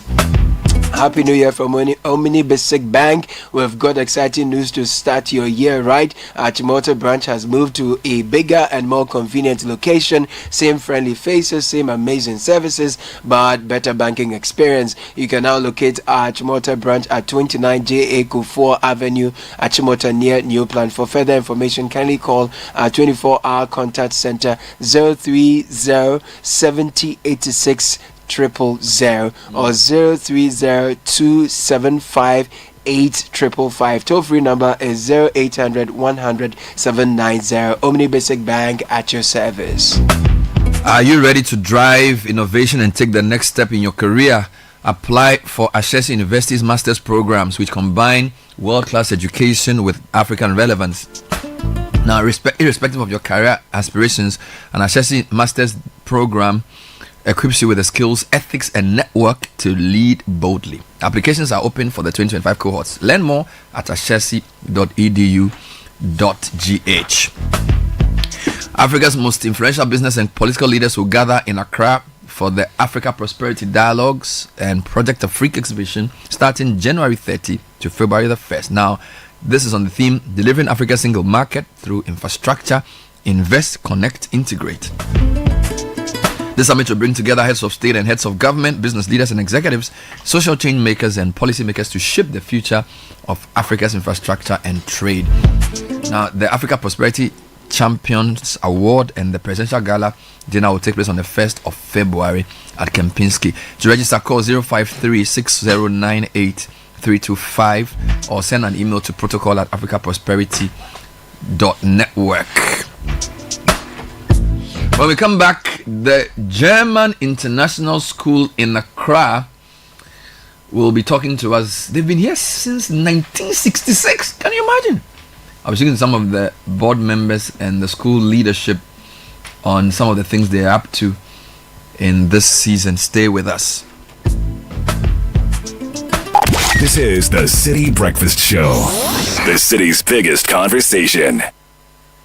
Central University, Ghana's premier private university, invites applications for admissions for the 2024-2025 academic year. Apply now to enjoy our flexible payment terms. We also have exclusive discounts for all alumni, ICGC members, ICGC pastors and their children. Call us on 0307-020-540 or visit www.central.edu.gh for further details. Central University, raising transformational leaders through faith, integrity and excellence. Hi Aku, I just got the estimate for the home repairs. It's more than we expected. I'm really stressed about where to find the money. Why worry, Musa? You are a salaried worker. Haven't you heard about the GCB personal loan promo? They can give you up to 700,000 Ghana cedis in less than 24 hours at a significantly reduced interest rate and fees. Really? This sounds exciting, but is it easy to apply? Super easy. Skip the stress. Get the cash with the GCB personal loan promo with a 1-month repayment holiday. Just visit a GCB bank branch near you or call 0302-634-922. Toll free 0800-422-422. No hassle, no stress. Wow, I just got a notification. The loan is already in my account. That was fast. Skip the stress and get the cash you need with GCB personal loan. Visit a branch near you today. Terms and conditions apply. GCB Bank, your bank for life. First impressions matter. Make yours unforgettable with the irresistible scent of Princess Body Mist and Roll-On. Designed for every lady who wants to leave a lasting impression wherever she goes. And for our gentlemen, there is Style Up Perfume and Roll-On. Elevate your presence with a confident, masculine fragrance that keeps you dry and fresh all day. Because your fragrance should speak before you do, use Princess Body Mist and Roll-On and Style Up Perfume and Roll-On. Your daily essentials for smelling good from dawn till dusk. Princess and Style Up. Smell good and feel great together. The GC brand. It's all about you. This advert is FDA approved. Are you looking for an institution of higher learning to unlock your potentials? Look no further than Valley View University, Ghana's premier chartered private university. Valley View University offers undergraduate and postgraduate degree programs in the following areas: business administration, education, computer science, agriculture science, agribusiness, information technology, nursing, midwifery and mental health, and development studies. Join a community that shapes character and provides excellent education. Apply now by visiting www.admissions.vvu.edu.gh for an enriching educational experience. For enquiries, kindly call 050-970-3052 or 030-7011-846. Valley View University, excellence, integrity, and service. This new year, let your journey be worry-free. Renew or buy a brand new motor insurance policy with Provident Insurance from January to March 2025 and enjoy exciting rewards such as fuel coupons and exclusive Provident souvenirs. Need assistance? Chat with Obaya, our friendly WhatsApp assistant on 024-242-6396. She will sort you out babia, anywhere, anytime, or visit any of our branches, agents, or brokers today. Provident Insurance, your reliable partner for 43 years, keeping you covered every mile of the way. Don't miss out on this special offer. Terms and conditions apply. With Provident, man, you're covered. Provident, man, you're covered.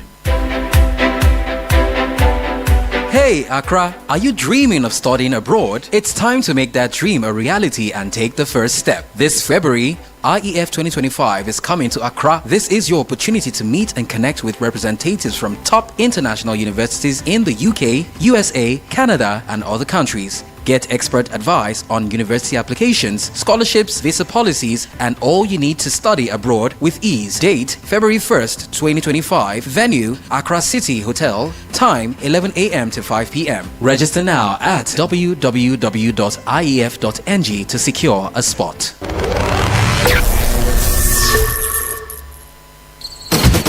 The Heritage Caravan 2025 is officially sold out! Thank you for your patronage. Now get ready for an unforgettable adventure with the Heritage Caravan 2025. We will experience a cultural revelation as we travel through 14 unique regions, each offering a deep dive into the nation's history, traditions, and natural beauty. An opportunity to see Ghana in a more beautiful, and the people, the connection, incredible. From Sunday the 2nd of March to Sunday the 9th of March 2025. Pack your bags and let's set off on the road trip of a lifetime with an unmatched opportunity to explore landmarks, taste authentic Ghanaian cuisine, experience the arts, to network and to connect with the people who make Ghana truly special. This is more than a tour. It's a chance to experience the soul of Ghana, to witness its growth and to create lasting memories. The places we visited, the road trip itself was awesome. Everything was good, yes. Even the Bui Dam was very educational. Follow all Channel 1 TV and 97.3 Citi FM social media handles for updates with the hashtag Heritage Caravan 2025. The Heritage Caravan 2025 is powered by Channel 1 TV in partnership with the Ghana Tourism Authority with support from 97.3 Citi FM and proudly sponsored by the National Lottery Authority Security, Pollard Insurance, and Omni Basic Bank. Terms and conditions apply. This is the Citi Breakfast Show, the city's biggest conversation.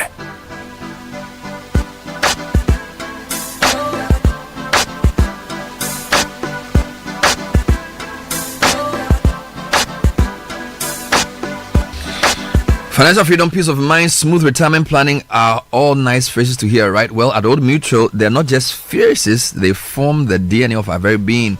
So whether it's making sure your child's education is taken care of, or when you're no more, ensuring lives or saving to start a business or preparation for retirement, Old Mutual is that insurance company that cares for what truly matters to you. Now, call us by dialing 0307 000 600 or visit oldmutual.com.gh for more information. Old Mutual do great things every day. All right, so this institution was founded in 1966. Now that's like same age as Ghana, or well, no, not Ghana. Same age as the first government that overthrew Nkrumah. That's why Nkrumah was overthrown. All right, so founded in 1966, the German International School is the only recognized German school in West Africa offering a multicultural education to students from 20 plus countries. Now it's here in Accra and it serves children from nursery through to secondary school with plans of expanding much higher up the academic echelon. So I have in studio the head of administration, Catherine Kruger. Hi. Hello Catherine, how are you doing? I'm fine. Thanks for inviting us. Great to have you. Also have the chairperson of the board, Myrna Ajami. Myrna, welcome to the show. Thank you so much. Good morning. Good morning to you. And I have a member of the board as well, Stanley Niama Brock. Stanley, welcome. Thank you very much, Bernard. Great to have you on the show this morning.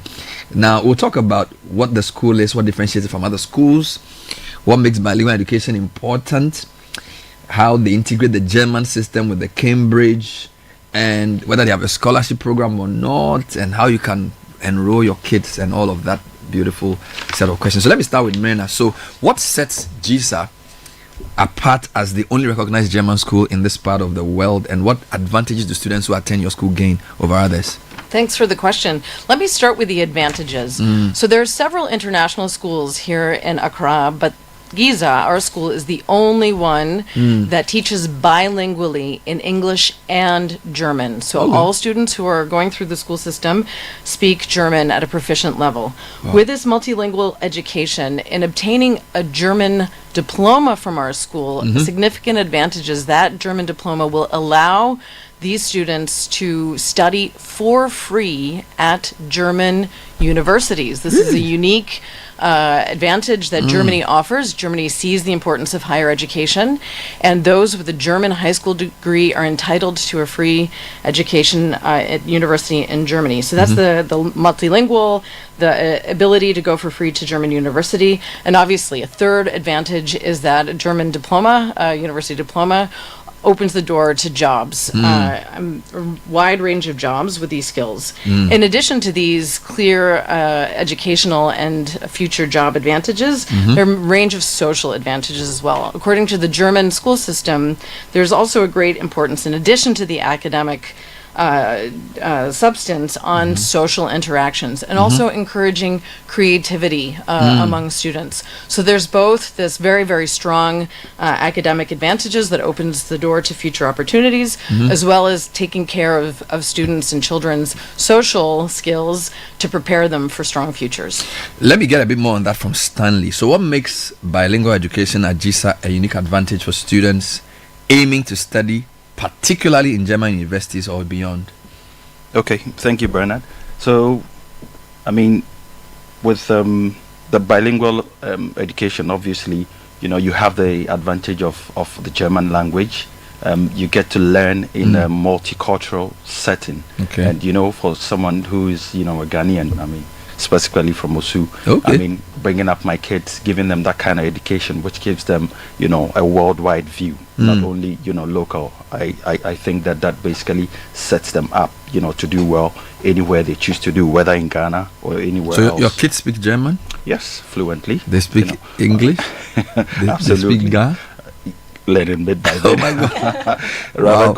rather good with Fanti, because from the mother's side. Okay, so they do speak Fanti. Absolutely. And they speak German proficiently. Proficiently, very well. Wow. Yeah, normally, not too willing to teach me.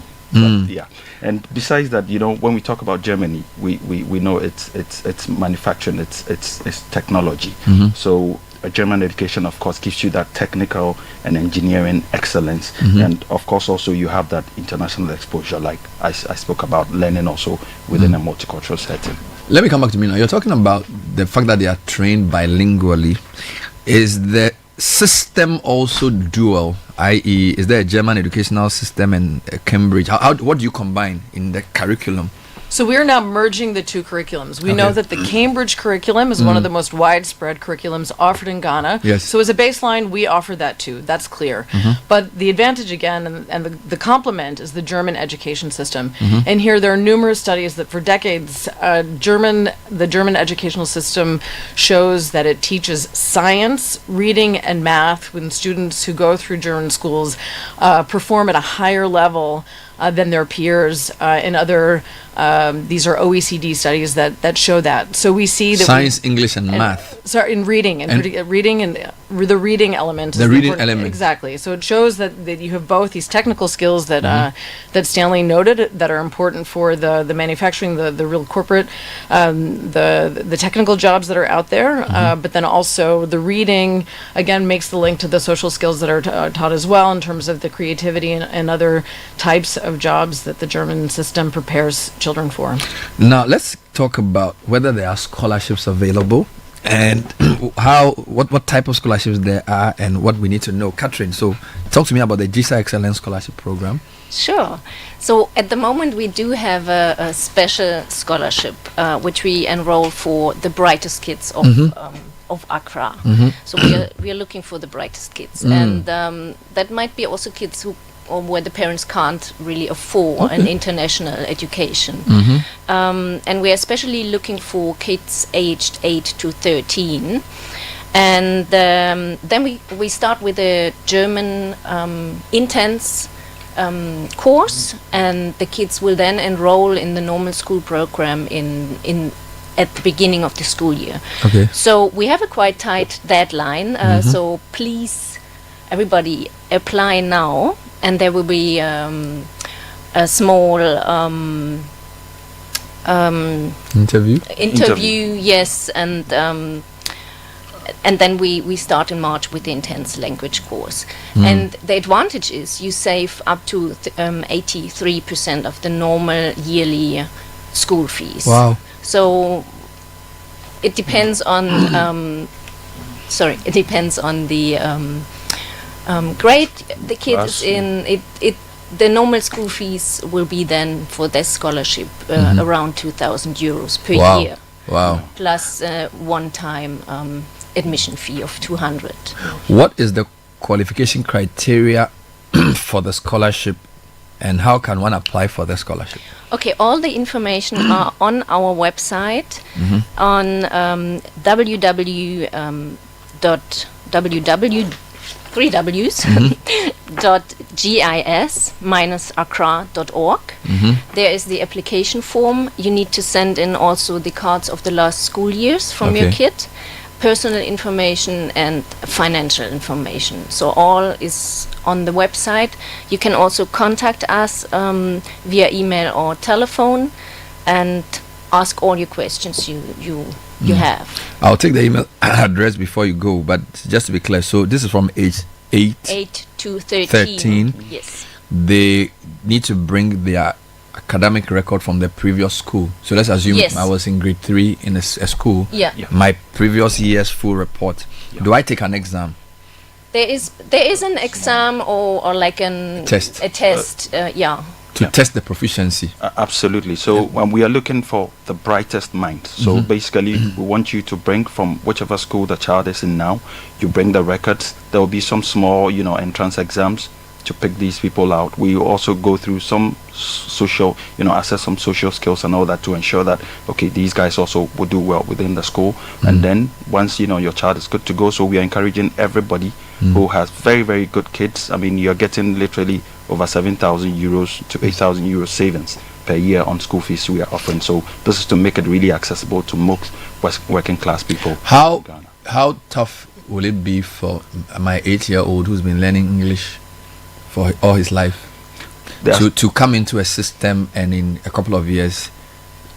Okay, by which time will she be good in German? If I brought her to you at age 8. The good news is we are assessing you strictly based on what you have currently, not in the German language. Yes, I know. So she's coming raw with no German. Yeah, a few months. To answer your question, in a few months. I have a native German speaking. My son is in the 4th grade right now. He's 9. Wow. And there's a new Ghanaian child who entered his class. Within 2 months, he was speaking. In 2 months? Within 2-3 months, he's completely fitting in with the rest of the class at that age. That's why we're focusing on this age, because we know from studies that children have the ability to catch a new language fast, to learn the language fast. Yeah. So this is the best time to get this it. Is exactly Absolutely. that. And therefore we offer this intense German class. So the kids will only have German intense, also take part of sport on whatever language, whatever course is taught in English. But the main focus is for the next 3 months to have an intense German course. So when they go to school, they'll be speaking English and German easily. Yes, I mean they will understand German so that they can follow the subject. Yeah. Wow. No, it's beautiful. I see you have German students, speaking students, who are teaching this to their Ghanaian peers, and vice versa for some German students who don't have the high proficiency in English now. They're also learning, and you see this beautiful mix and learning from each other of the students. And you have nationalities from about 20 countries in the school. Yeah. So it's an international school. It is, yeah. Now, besides the scholarship program, what other CSR initiatives does GISA undertake to support local communities? Stan, if you can tell me more. So we have a number of them. We've got Chance for Children, and then what we call the Universal Wonderful Street Academy, where we work with a number of NGOs for street children. We try to champion causes that matter to them. Sometimes raise some funding for some programs. We've got Faces of Football, where basically we try to promote girls soccer and female empowerment in that sense. We've got the Gerarda Samoa Foundation. I know Gerarda Samoa. Yeah, very, very renowned, Ghanaian. Played for the German national team. Yes. Schalke 04. Yeah, exactly. Yeah, absolutely. Yeah. And so what he does is he has a foundation which basically tries to help children with heart conditions in Ghana. So normally they sponsor some heart surgeries for children with these sort of conditions. And what we do, we've partnered with him, and after this we offer free scholarship spot for one child per year. Amazing. Yeah. And all of that happening? Absolutely, yes. So we have students in the school on the Gerarda Samoa Foundation scholarship. And you are the only recognized German school in all of West Africa. Absolutely, yeah. So that's incredible. Yeah, we've got people from Nigeria, from all over the sub-region within the school.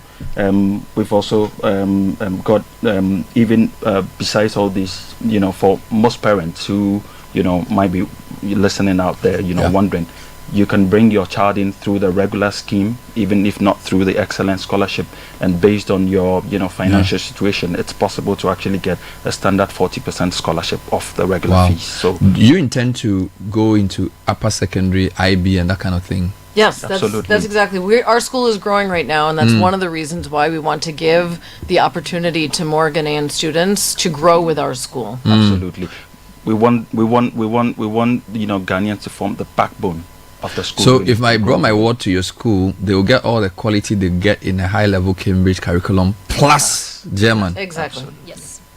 Amazing. What about me? Am I too old to learn German? Now I'm jealous. I want. I don't know. You need to help me. But have you heard of the Goethe Institute?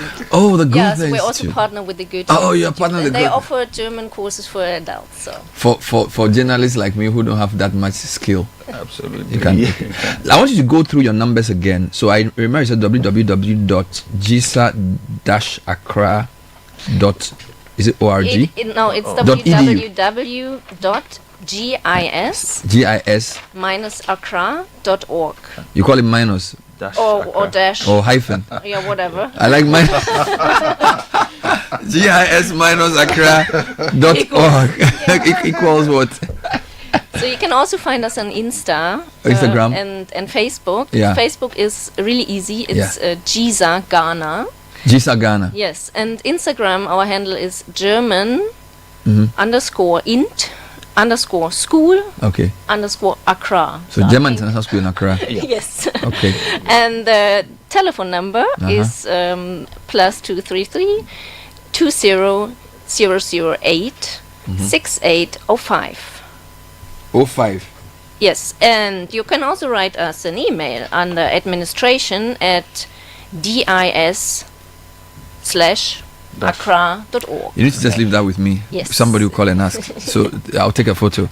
Thank you. We've been speaking to, I'll take a final word from Mina anyway, but we'll be speaking to Catherine Kruger, Head of Administration at the German International School in Accra, Stanley Niama Brock from Osu, whose kids are learning English and German, shaming him because he can't speak.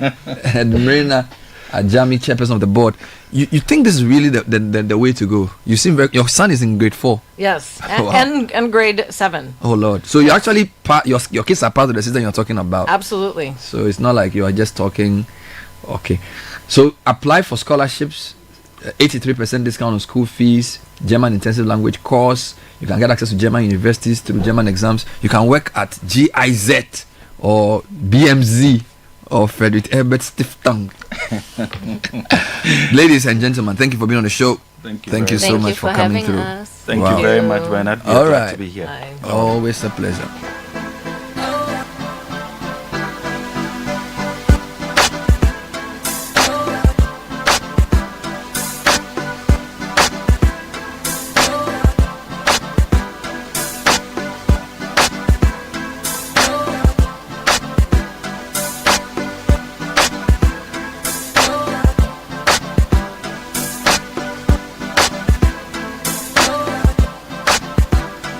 So on and on we go. 9:32. After that crash course in German education, we are back on earth. And if you're looking for litigation-free land to buy, contact Royal Kingdom Estate. We specialize in land acquisition, construction, design, property management, and more. Now the thing about land is, look, God isn't making any more land. So the earlier you bought land, the better. That's what somebody told me. And that if you want to diversify, people are buying T-bills and that kind of thing. I think buying land or buying real estate is really, really important. So these announcements we make with Royal Kingdom and all these guys, please take it seriously. Just one plot or whatever piece you get would definitely appreciate in value if you look at the way things are going. So by all means, call them. Tell them Bernard said I should call and discuss land with you. The number is 055-755-5909 or 0272-778-880. That's Royal Kingdom Estate, building communities, nurturing dreams. Now they have lands in Accra and Breed. They have 2-bedroom properties, East Airport, all the nice places. They have houses and things they're selling. Now, Omni Basic Bank, Ghana's fastest growing bank and coolest bank, has a new tagline: not just another bank. Yeah, you heard that right. Omni Basic Bank has a new tagline: not just another bank. We're redefining banking with a renewed commitment to making you, our cherished partner, the happiest customer. This new era reinforces our resolve to be the bank of choice, where continuous innovation drives exceptional customer experience 24/7. Not just another bank means banking with confidence and excitement. Evolve with us. Call 0307 086 000 or call toll free 0800 100 790.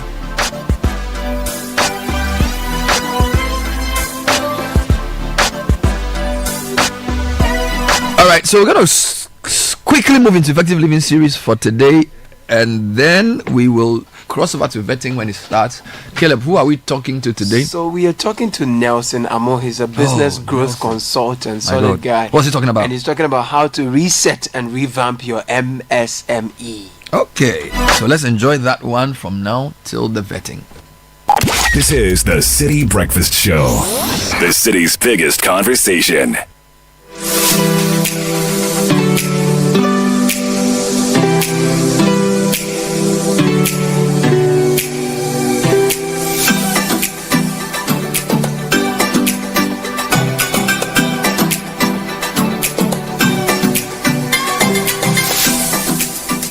Hello to you and welcome to Effective Living Series on 97.3 Citi FM and Channel 1 Television. My name is Caleb Kuda. Throughout Effective Living Series 2025, our focus has been resetting for success. Each week has had its own theme. This is the very final week, week 4, and then we are looking at resetting our businesses, and our focus is to recalibrate, remodel, and rebuild. So today, my guest is Nelson Amo. He's a business growth consultant. And what is he going to talk about? He will be talking about how to reset and revamp your medium, small scale enterprise. I have lots and lots of friends who are in that space, and I know many of you are excited to tap into all the nuggets and wisdom that Nelson Amo will be sharing with us. In the next couple of minutes, I'll give him some time to give us his presentation. When it's done, we will sit down and ask some of the pressing questions on your mind and hopefully glean some answers from Nelson Amo. Effective Living Series is proudly sponsored by Hallmark Cafe, delight in every sip and bite. And so, without further ado, ladies and gentlemen, I present to you Nelson Amo.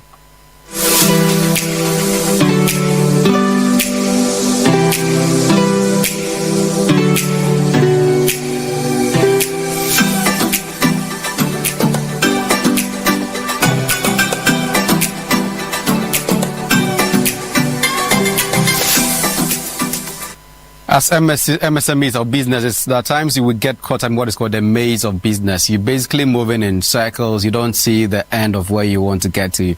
And that is very normal. And that also happens because we sometimes in the spate of the busy schedule, we hardly reflect on our journeys, where we began from and where we get into. We also sometimes start a business because it's just a nice thing to do, but we don't have a clear goal in mind in terms of what is the destination of this business. How big do I want to get to, and how much do I want to scale this business? So as we start this new year, it's a great topic to look at, really. How do you reset and revamp your MSME? The key things we're going to be looking at is really addressing how MSMEs can look at the future of their business and scale up. And to look at resetting or revamping the business, the first thing we want to reflect on is, why do you need to reset or revamp your business? There are times we just do things for the sake of doing them. And so when we start with the why in mind, it helps us really predetermine the kind of things we want to achieve. And so we know if we are achieving or not. If we're not achieving, we know how best to get back on track and to achieve that. So why do you need to reset your business? Let's have the why.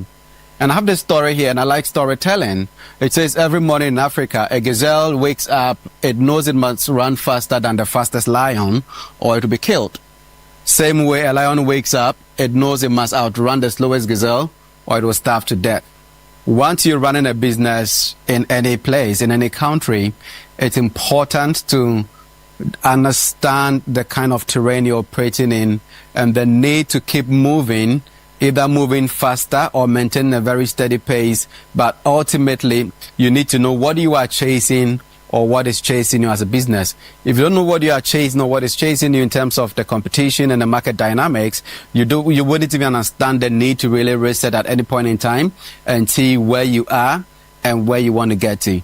So to understand the need to reset, you first need to really ask yourself, what are you chasing in terms of the market dynamics that you want to operate in, or what kind of competition is chasing you at any point in time, and which part of that chain do you sit in? And that helps you really understand the need to press reset at any point in time. The next question I will be addressing, really very simple. What is a starting point of a business reset? Assuming you've run your MSME for about 2 years, 3 years, 4 years, 5 years, and you began making revenues, let's say in your first year, about 10,000 cedis for the year, and your second year you jump up to 20,000 or 50,000 cedis. That could get you a bit content to see there is a bit of growth in there. But I have this story again, still on the lines of storytelling. This is an image from a circus, and you see this is a huge elephant tied to a very small rope or to a small stump of tree. And the story says that when this elephant was a baby, they tied the legs with this rope to that small stump, and because it was a baby, they didn't have that kind of energy to break the rope. It could have tried in that stages and it couldn't do that. Now this elephant grows in that rope, becomes quite a huge elephant that can adjust one stroke of a movement, tear off this rope and the stump, but in the mindset, they are not able to do anything about the rope. So in trying to understand the dynamics of a business reset or an MSME reset, I'm asking what is holding you back from pursuing the kind of height you want to. The first thing I would address is mental modes. So we start the business and we have a mindset. And my mindset says that I want to do well, pay myself some decent salary, maybe buy a small car, get a nice place to live, take care of my family, and I'm done. With that kind of mindset, you become very content with whatever happens once you're able to achieve some of these things. And that doesn't allow you or give you the mental space to pursue greater heights that the business could have actually achieved. Then you also have societal construct. So for example, if you speak tree, there's an expression called ketwe bien so. So as a business, you begin to live. There's a book called Small is Beautiful by E.F. Schumacher. So we're doing well at that small stage. One small is beautiful, or ketwe bien so. If you make 100,000 cedis a year in profit, you may think it's fine. Or if you make 500,000 cedis, you may think it's fine. But your business might have the potential to hit the millions if you're really ready to hit extra hard. Then you have that growth mindset. We normally, again, still against the background of that ketwe bien or small is beautiful, we normally don't think of growth. So you see a business that is an MSME or an SME or a startup in 2020, you meet them again in 2025 and they are still that same startup or MSME and nothing has changed. So somebody starts from one shop and for 10 years they sit in that same shop. So there is no appetite for growth. So if you really want to press the reset button for your MSME, you need to think about how to deconstruct some of these mindsets and mental models that we grew up living in, and also what the society will tell you. For example, just be content, and all kinds of ways that we put some of these things that make us okay. So I'm content with the little I have, but there could be room in the business space for you to grow that. But because of that mindset, you can move on forward to next level. And the final question we'll be looking at really is, how do you punch beyond the survival mode? Again, still along the same mindset of ketwe bien so, or what I have is okay. We are not able to think beyond the business surviving. So once the business is making some profits every year, you create a few jobs, we normally become very content. So we don't think of how do I scale up from Accra to Kumasi, Kumasi to Accra, how do I scale up from Ghana to Nigeria, from Nigeria to Lagos, and then to Southern Africa, how do I scale up and sell my product to the European market or to the American market? And that is really punching beyond a survival mode, because if you operate in a very small market, your ability to attract and earn decent revenues and profit is linked invariably to that same market. So to be able to punch above the survival mode, there are a number of things you need to look at. And again, I'll tell a final story. And this is a lion. To one side, there is a field mouse. Another side, you have the antelope. The lion has what it takes to pounce on this field mice or field mouse and eat it. But it turns out that the caloric value that the lion would gain from this this mouse is far less than the energy required to chase the field mouse and eat it. So if you are a business and you are chasing field mice for all your period, what happens then is that you can be chasing that, but like the lion, you are going to be dying from just eating field mice. However, if the lion is able to start thinking of chasing antelopes, this antelope has much larger caloric value than the energy required to chase the antelope. So one antelope could actually survive a lion for quite a period. So as businesses, what are we chasing? What are we pursuing? What kind of markets are we all the time pursuing and building on? And that again comes back to the mindset. If you want to punch above the survival mode, you need to think of moving beyond chasing field mice, where you say, okay, I made about 10,000 cities a month and I'm happy about that. I have 400 dedicated customers, when you could have actually made 1 million of that with about 1,000 or 2,000 customers if you're able to really move beyond that immediate survival mode. So as a business, ask yourself every day, did I spend my year chasing field mice? And am I going to spend the new year chasing field mice, or I'm going to now reset, revamp, and build systems that can help me to chase antelopes? In wrapping up and bringing all three stories together, first of all, again, I was asking a question: how do you reflect? How do you ask the right hard questions? And sometimes be honest with the answers that come in. Don't be ready to make excuses. It's okay. In Ghana, it's very difficult to do business and all of that. It's difficult in every part of the world. But if you can really make room for the sincere answers from the questions that come from your reflection, you can also ask, is my business model working at all? If the business model is not working and it's something you need to actually maybe put aside and pursue new opportunities, don't be afraid to do that.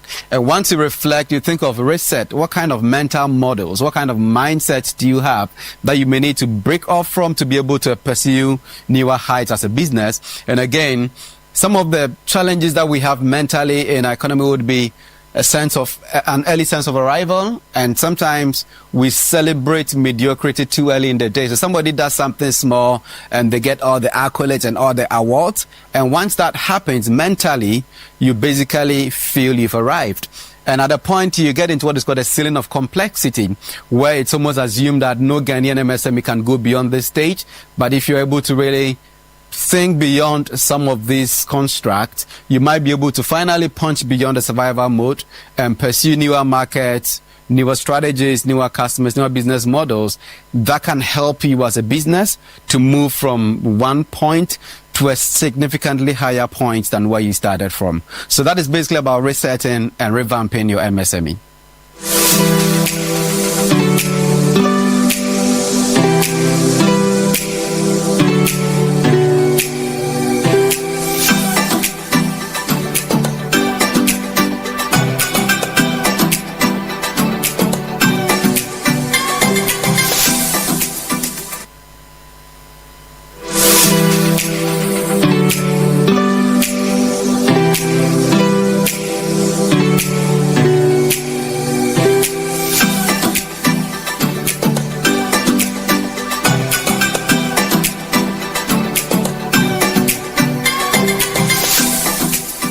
Wow, I love what I just heard. So, two things for me here is the mindset and the reality. The mentality and the reality. So there are those who are very comfortable with small. They are okay. They have a shop, a kiosk. She's a madam. She has 2 apprentices. She's CEO of a beauty salon in Lebanon, in Ashama or Kaswa. So she's a big woman and she doesn't see the need to push. She doesn't see why she should develop more. And there are those who, are very aggressive. They are full of hunger. They want to punch harder, but the reality in the system is crippling them. Yeah. So now, Sangamo, thank you for your presentation. Right. I have 2 questions that will be the framework for my tete-a-tete with you. Number 1 is how to deal with Ketua Bien mentality. Yeah. And number 2, how to navigate the conundrum of the difficult business environment we live in and how to maximize and revamp, right? So number 1 is the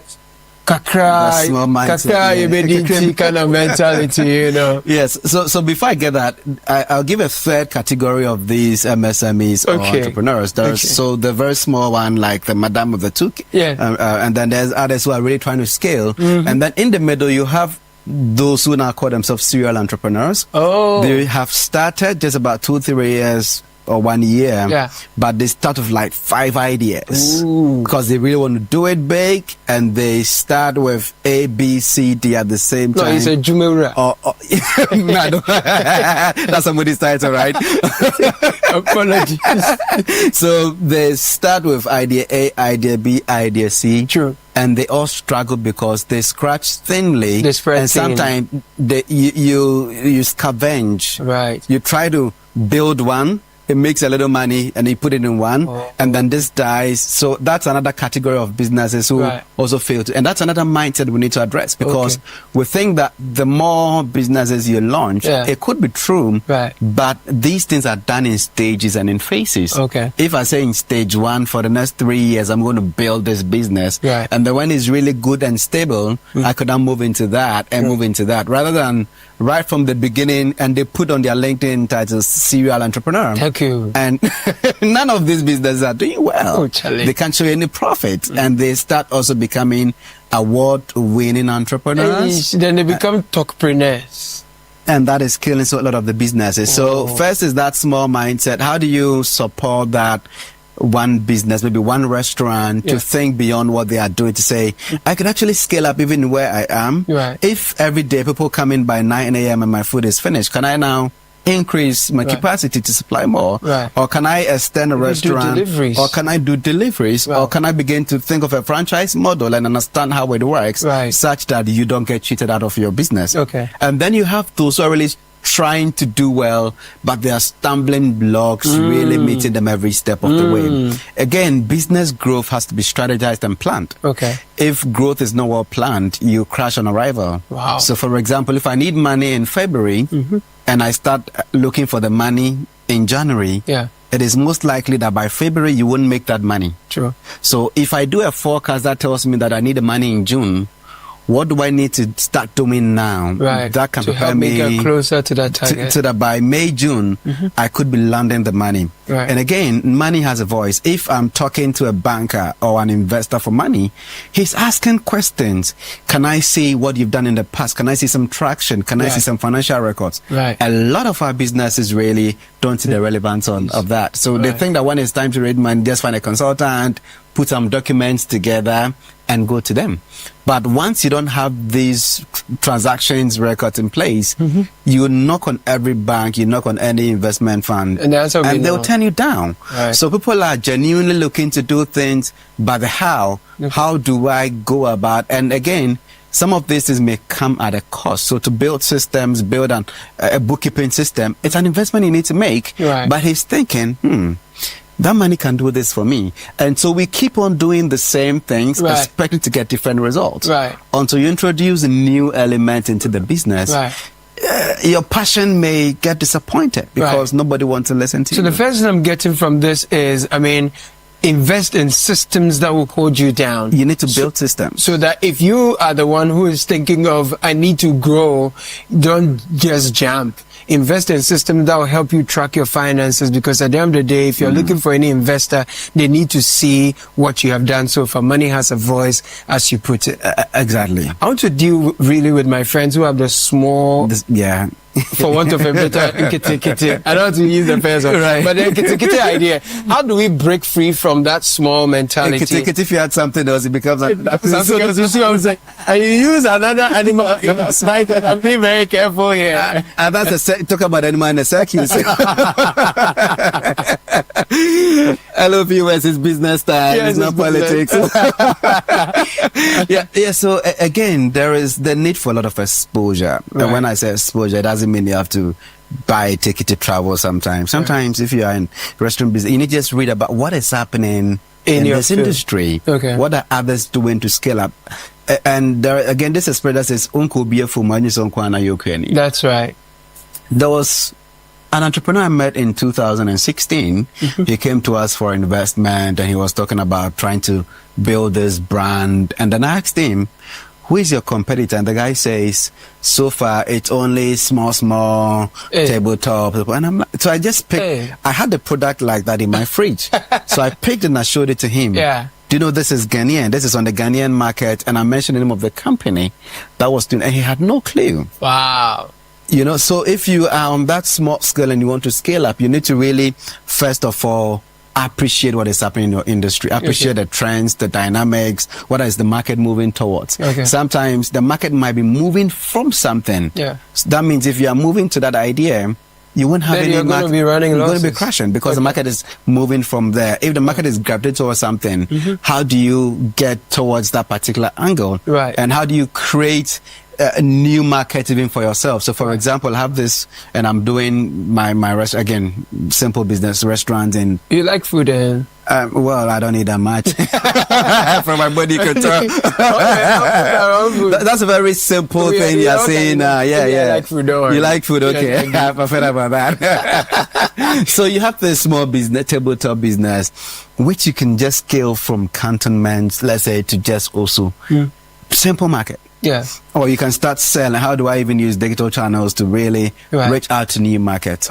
how do I even understand that people who are making shoes, tailored, customized shoes, these are new trends, how they get customers, the kind of people they talk to. Right. If I'm just sitting down waiting for people to come find me, it may not happen. Okay. So if I know where to find these guys, understand your market again, and again, if you are small, you need, can I grow? Okay. If you don't have appetite or question on your mind, nothing would save you from being small. Appetite is important. If you have an appetite to grow, that will help you. And then also getting to know what your competition is doing, knowing the trends, what new systems, what new tools people are using to produce faster, produce more quality. That will give you the edge to grow and do better. I love that.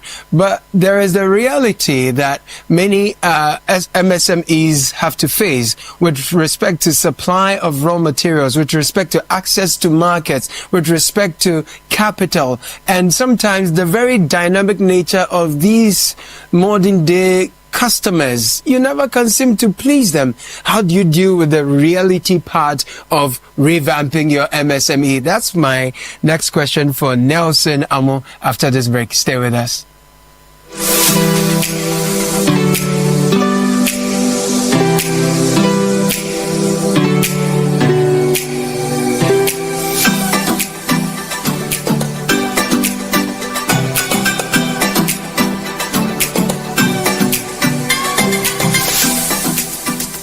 This is your chance to be served by a robot at Accra's premier destination for fine dining, Hallmark Cafe, located in Jowolu, just after the Allied filling station. It's the perfect spot for delectable pastries, desserts, hot and cold beverages, as well as a variety of continental and local dishes to satisfy your cravings.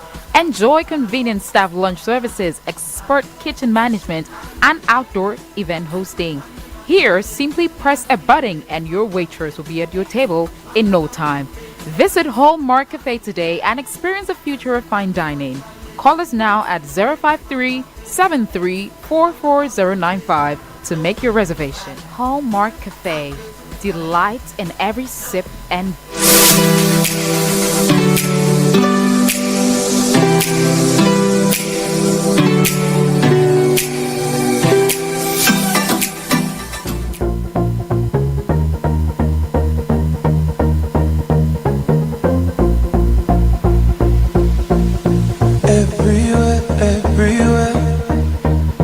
Everywhere I go, everywhere that I've been, the only thing I see is beautiful people, beautiful people, beautiful people, beautiful people. Oh, don't you know, don't you know? Oh, you're beautiful, don't you know? Oh, don't you know, don't you know? Oh, beautiful, don't you know? No, no. Live your life, live your life. Let that love inside. It's your life, it's your life. Got to live it right. This is the Citi Breakfast Show, the city's biggest conversation. Are you hoping to start university this January? If you want a British degree from a world-class university at a fraction of the cost, then join Lancaster University Ghana in Accra. With a diverse student community, vibrant campus life, and up to 50% scholarship to support your study, Lancaster University Ghana provides you with a world-class education that creates endless possibilities globally. Don't miss this once-in-a-lifetime opportunity. Apply to join Lancaster University Ghana, where learners become leaders. Admissions are currently open for our January 2025 intake. Apply now for our foundation program. For more information, contact us at +233 030 221 8989 or send an email to admissions@lancaster.edu.gh. Lancaster University Ghana, the only British university campus in West Africa. Join the conversation on the Citi Breakfast Show on Facebook at facebook.com/Citi97.3, Twitter at twitter.com/Citi973, and Instagram at instagram.com/Citi973 with the hashtag CitiCBS. The Citi Breakfast Show. Rise above the noise.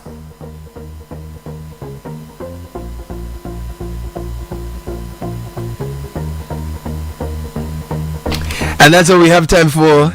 That was Nelson Amo. Effective Living Series was brought to you by Hallmark Cafe, delight in every sip and bite. Thank you so much for listening. My name is Caleb Kuda Eliab. You heard Bernardino Koku Avle. Girlfriend Akotobuafo was here. Susu Graham as well. Many thanks to Fred Tete Jabano and the production team. Shiba Araba Bening, Samuel Akom, Edwin Kwao Kofi on technical. Godfred Abekodum, the richest man. Many thanks to you. It's top of the hour. Time for news at 10 and later. School Madam, who has been unemployed for some time, will take over. But for now, School Madam is on standby. You have been unemployed. Because you are the honorable members order. I've been jobless. Good morning, Zoe. Good morning, Caleb. Coming up, President